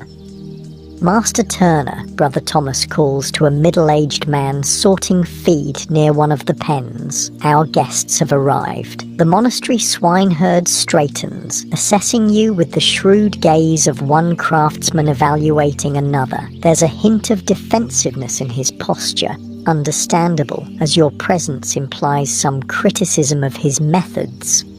Master Fletcher is here at the abbot's request to offer suggestions for improving our breeding program, Brother Thomas explains diplomatically, not to replace your expertise, but to complement it. This careful framing seems to ease Turner's concerns somewhat. Tudor professional pride is strong, but so is the hierarchy of monastic authority. If the abbot has requested outside advice, the swineherd must accept it, however reluctantly. We've had trouble with small litters these past 2 seasons, Turner admits, warming slightly as he recognizes a fellow pig expert, and more stillbirths than seems natural. You set down the piglet basket and move toward the nearest pen, your farmer's eye immediately assessing the animals inside. The monastery pigs are the same basic type as yours, the long-legged, bristly Tudor breed that resembles wild boars more than modern pigs. But there are subtle differences in their condition that concern you. May I? You ask, gesturing toward the pen gate. Turner nods, and you enter, moving slowly to avoid startling the animals. William watches from outside, the piglet basket at his feet, while Brother Thomas observes with polite interest. The sows in this pen are decent specimens, but show signs of problems you've learned to recognize through years of experience. Their bristles lack luster, and their movements seem slightly lethargic. Most concerning, their body condition is uneven, some too thin, others carrying too much fat for optimal breeding. What do you feed them? You ask Turner, kneeling to examine one sow more closely. Kitchen waste from the monastery, acorns and beech nuts from the forest in season, some grain when needed, he lists. Standard fare for Tudor pigs, similar to your own feeding practices. And the boar? You look around, not seeing the breeding male who would typically be kept separate. In the far pen, Turner indicates, a big fellow, 3 years old now. You continue your examination, moving from pen to pen, asking questions and gradually forming a picture of the monastery's pig enterprise. It's substantially larger than your own, perhaps 30 breeding sows compared to your 2, with proportionally more piglets and fattening hogs. But size doesn't necessarily mean superior methods. After about an hour of investigation, you've identified several likely issues. The monastery boar is indeed impressive, a massive animal with good conformation, but he's being overused, servicing too many sows without adequate recovery time. The feeding regime, while seemingly appropriate, lacks certain elements you found beneficial, and most significantly, the pigs are kept too confined, without sufficient opportunity to forage naturally.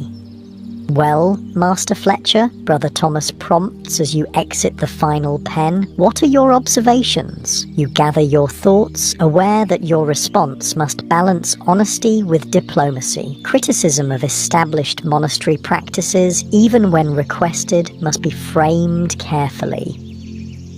"Master Turner runs a fine operation," you begin, acknowledging the swineherd's skill. "But I see 3 areas where changes might improve breeding success."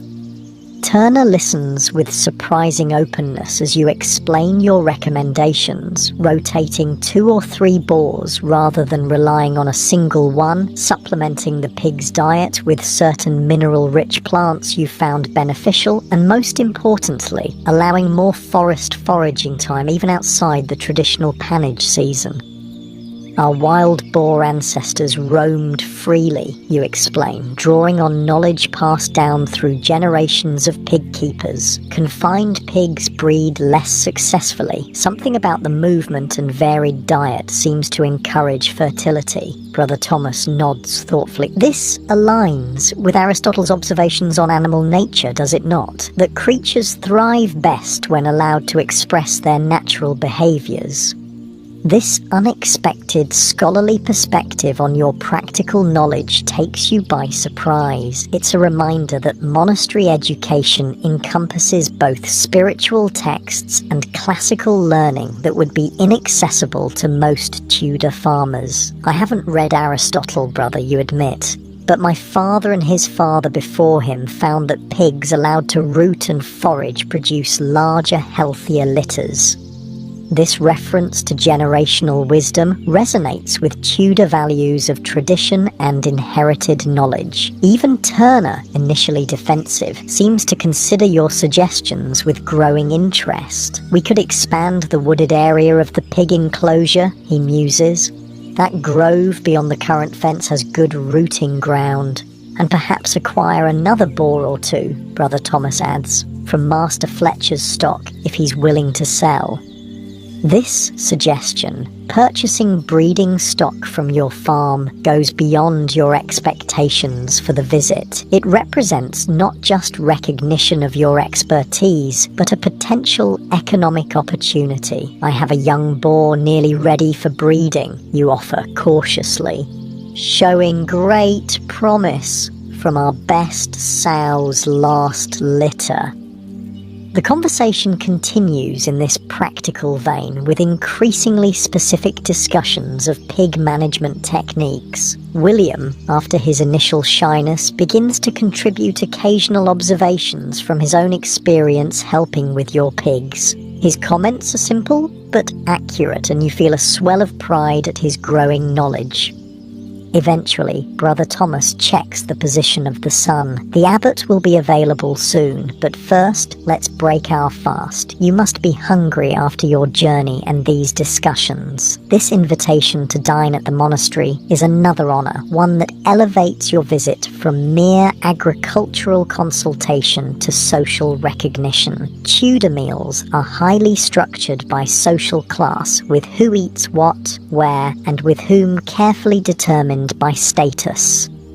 You and William are led to the monastery's outer refectory, a dining hall for visitors and lay workers rather than the inner refectory reserved for monks. Still, it's a far grander space than you're accustomed to. A high-ceilinged room with long wooden tables and benches, windows allowing natural light, and a small fireplace providing warmth.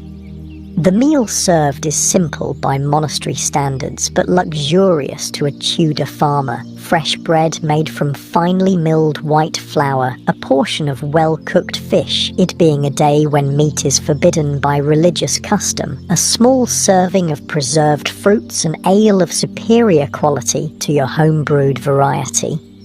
William eyes the white bread with particular wonder. On your farm, bread is made from coarse, dark flour, the white variety being a luxury reserved for special occasions. He waits for your nod before taking a piece, his manners impeccable despite his obvious hunger.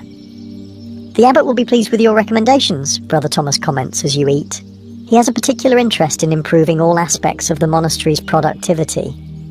"In anticipation of the king's commissioners?" you ask, the question slipping out before prudence can stop it. Brother Thomas's expression remains carefully neutral. His Grace believes in good stewardship regardless of external circumstances. But yes, demonstrating the abbey's value to the community and the crown has taken on additional importance in recent times.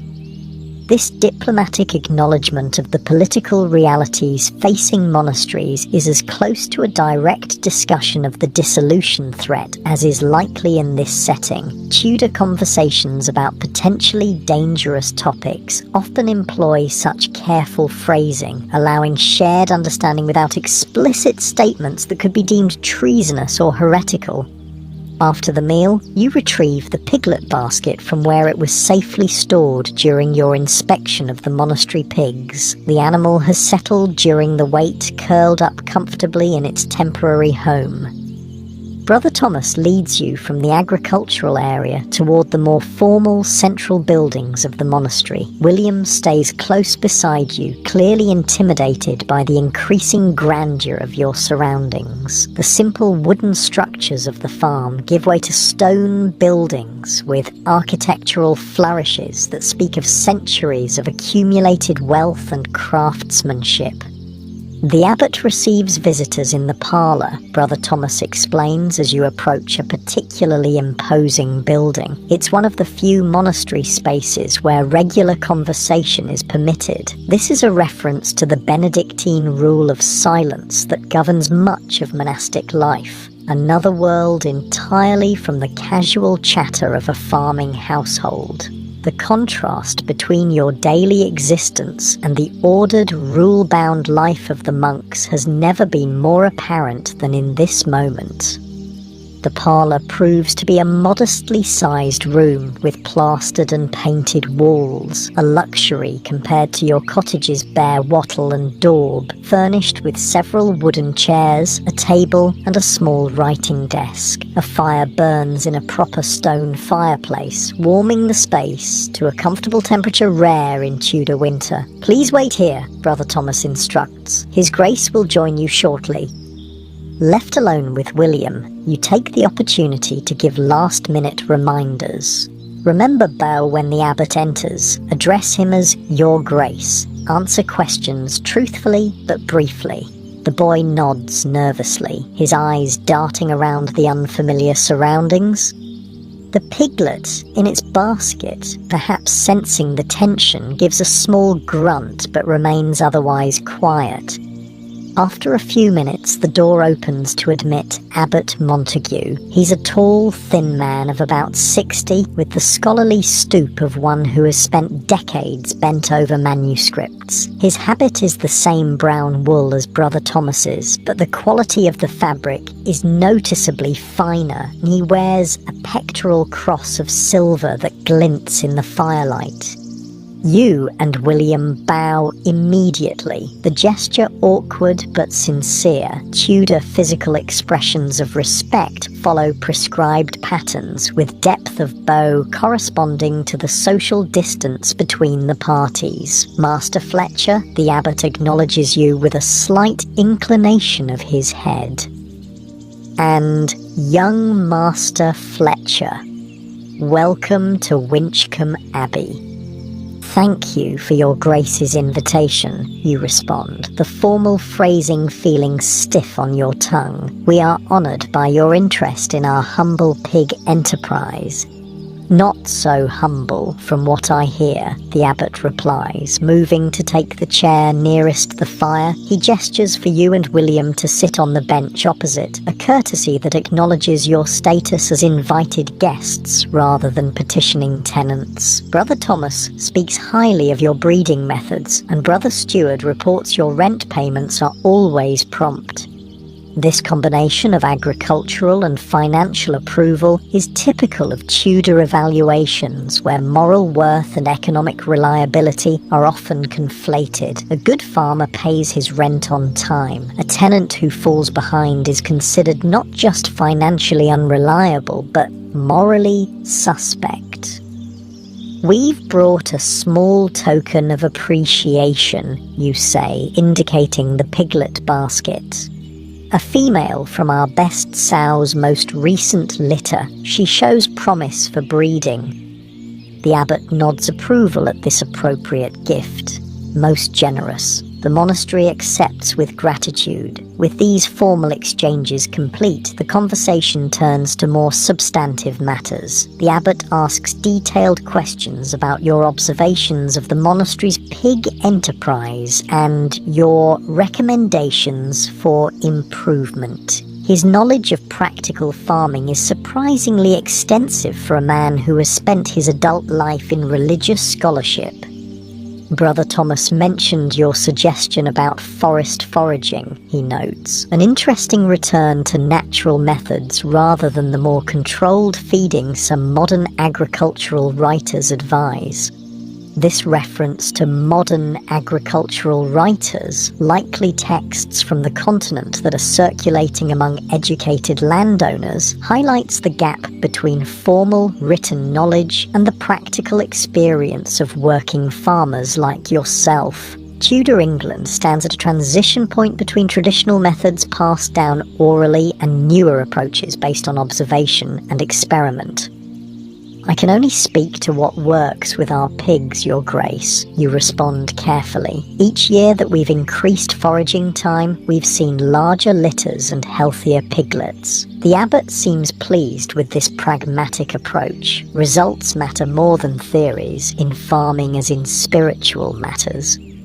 This philosophical comment leads to a more general discussion of monastery lands and their management. The abbot explains his vision for increasing productivity while maintaining traditional stewardship values. It becomes increasingly clear that Winchcombe Abbey is positioning itself as an exemplary landlord and agricultural innovator, qualities that might help it survive the scrutiny of the King's commissioners. Throughout this conversation, William remains silent but attentive. You notice the abbot occasionally directing a kind glance his way, acknowledging the boy's presence without putting him under the pressure of direct questions. Eventually, the discussion returns to specific arrangements for cooperation between your farm and the monastery's pig enterprise. The abbot proposes purchasing your promising young boar, offering a fair price that would significantly ease your financial situation. Additionally, he suggests a formal role as occasional advisor to the monastery swineherd, with modest payment for your expertise. Such an arrangement would benefit both the abbey and your family, the abbot concludes. "Do you find these terms acceptable, Master Fletcher?" The offer is genuinely generous, providing both immediate income and ongoing connection to the powerful monastery. In the uncertain climate of potential dissolution, having such a relationship could prove valuable regardless of who eventually controls the abbey lands. "Most acceptable, Your Grace," you confirm. "I'm honoured by your confidence." With business concluded, the abbot rises, signalling the end of the audience. You and William stand immediately, bowing again as protocol requires. "Brother Thomas will see to the details," the abbot says, "and I believe he has something for young Master Fletcher before you depart." This unexpected mention brings a look of surprise to William's face. Tudor children rarely receive gifts from authority figures outside their immediate family.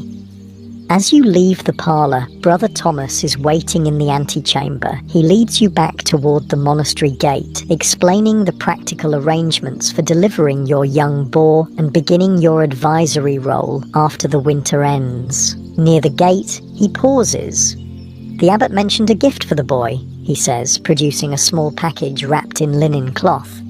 "A token of appreciation for his attentive behaviour today." William accepts the package with wide eyes, looking to you for permission before unwrapping it. Inside is a small book, an extraordinary gift in Tudor England, where books are expensive luxury items rarely owned by farming families. "It's a bestiary," Brother Thomas explains.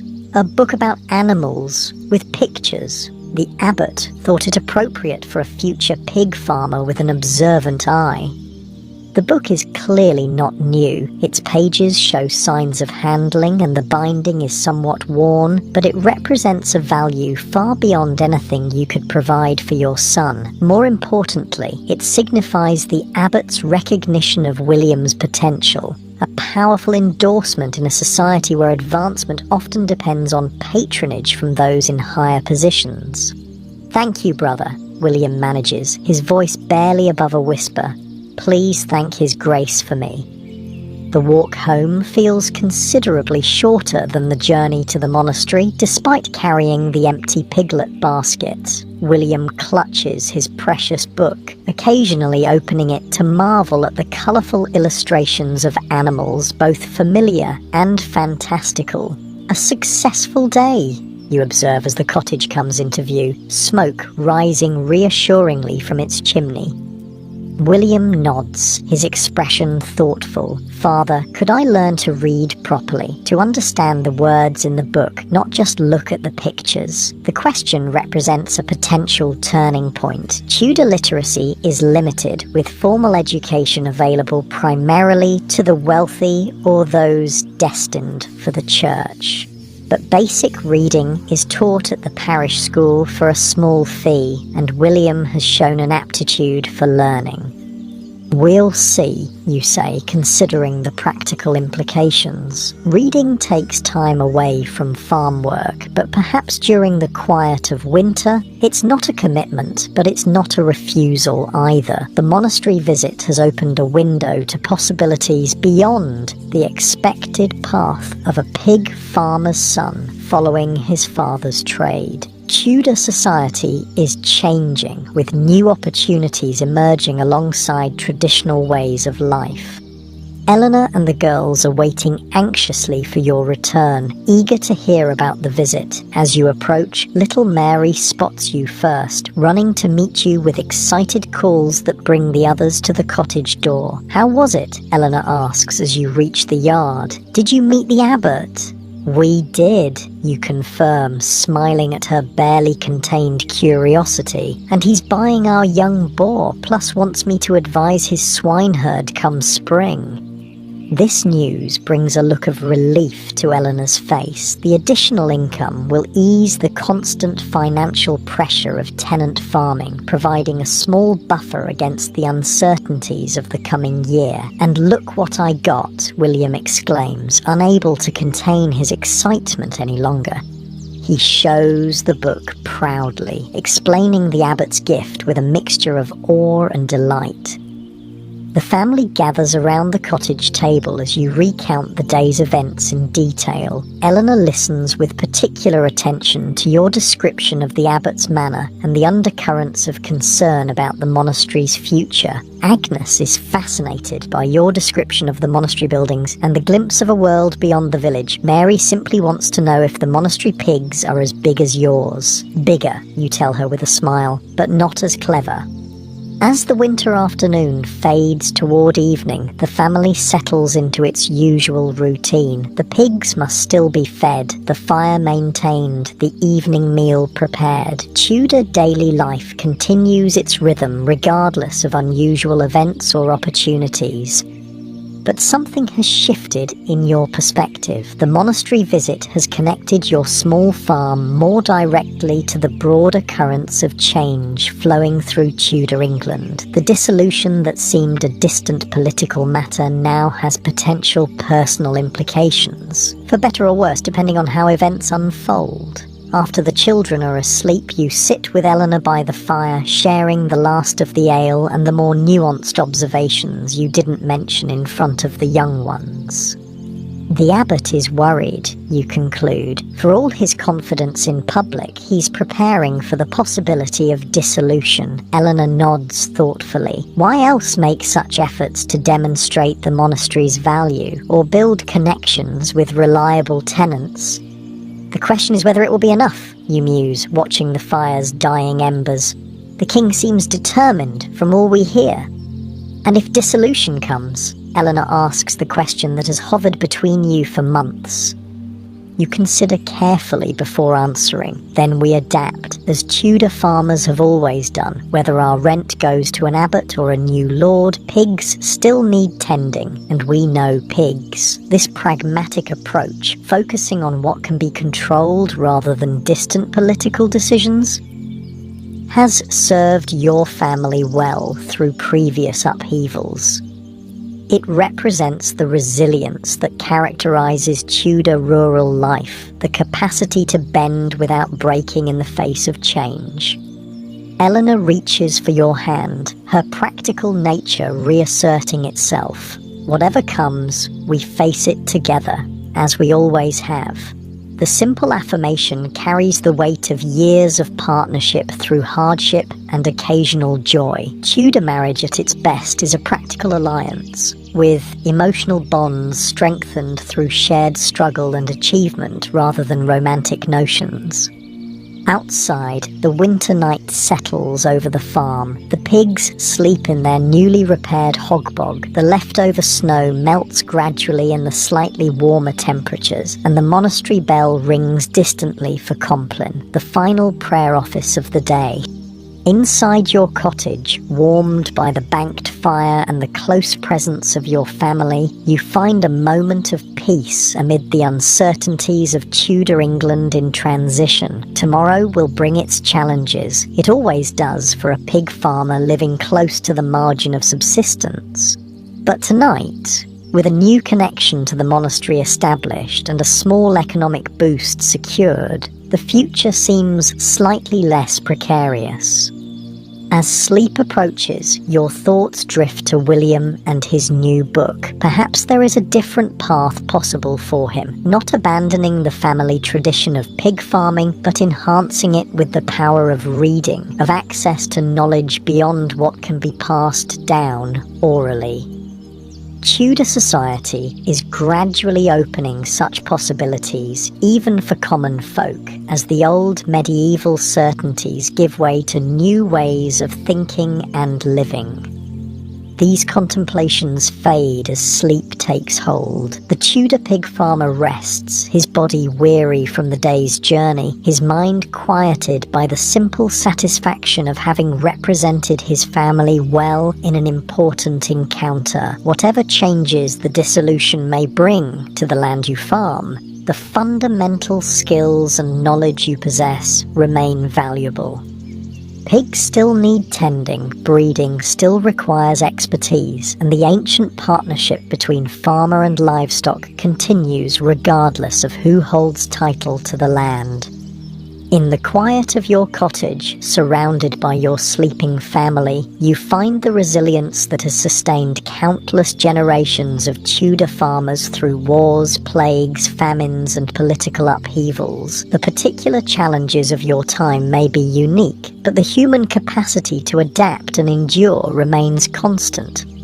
And so, as the last embers of the fire glow softly in the darkness, you drift into dreams perhaps not so different from those of modern people. Dreams of security for your family, success in your work, and a future slightly better than the present. The details differ across the centuries, but the essence remains remarkably similar.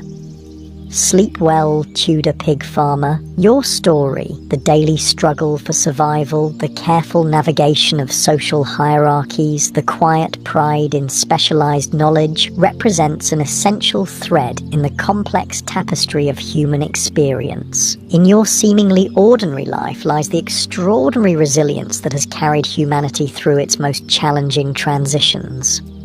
As your breathing deepens into the rhythm of sleep, the centuries between your Tudor cottage and the modern bedroom where this story is heard seem to collapse. For a moment, across the vast distance of time, there is a connection, a recognition of shared humanity, despite the profound differences in daily experience.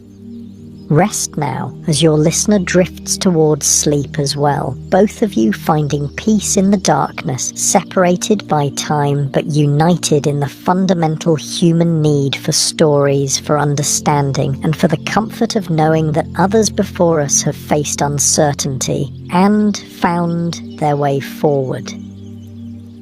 In your small corner of Tudor England, under a sky filled with stars unchanged by the passing centuries, sleep claims you at last.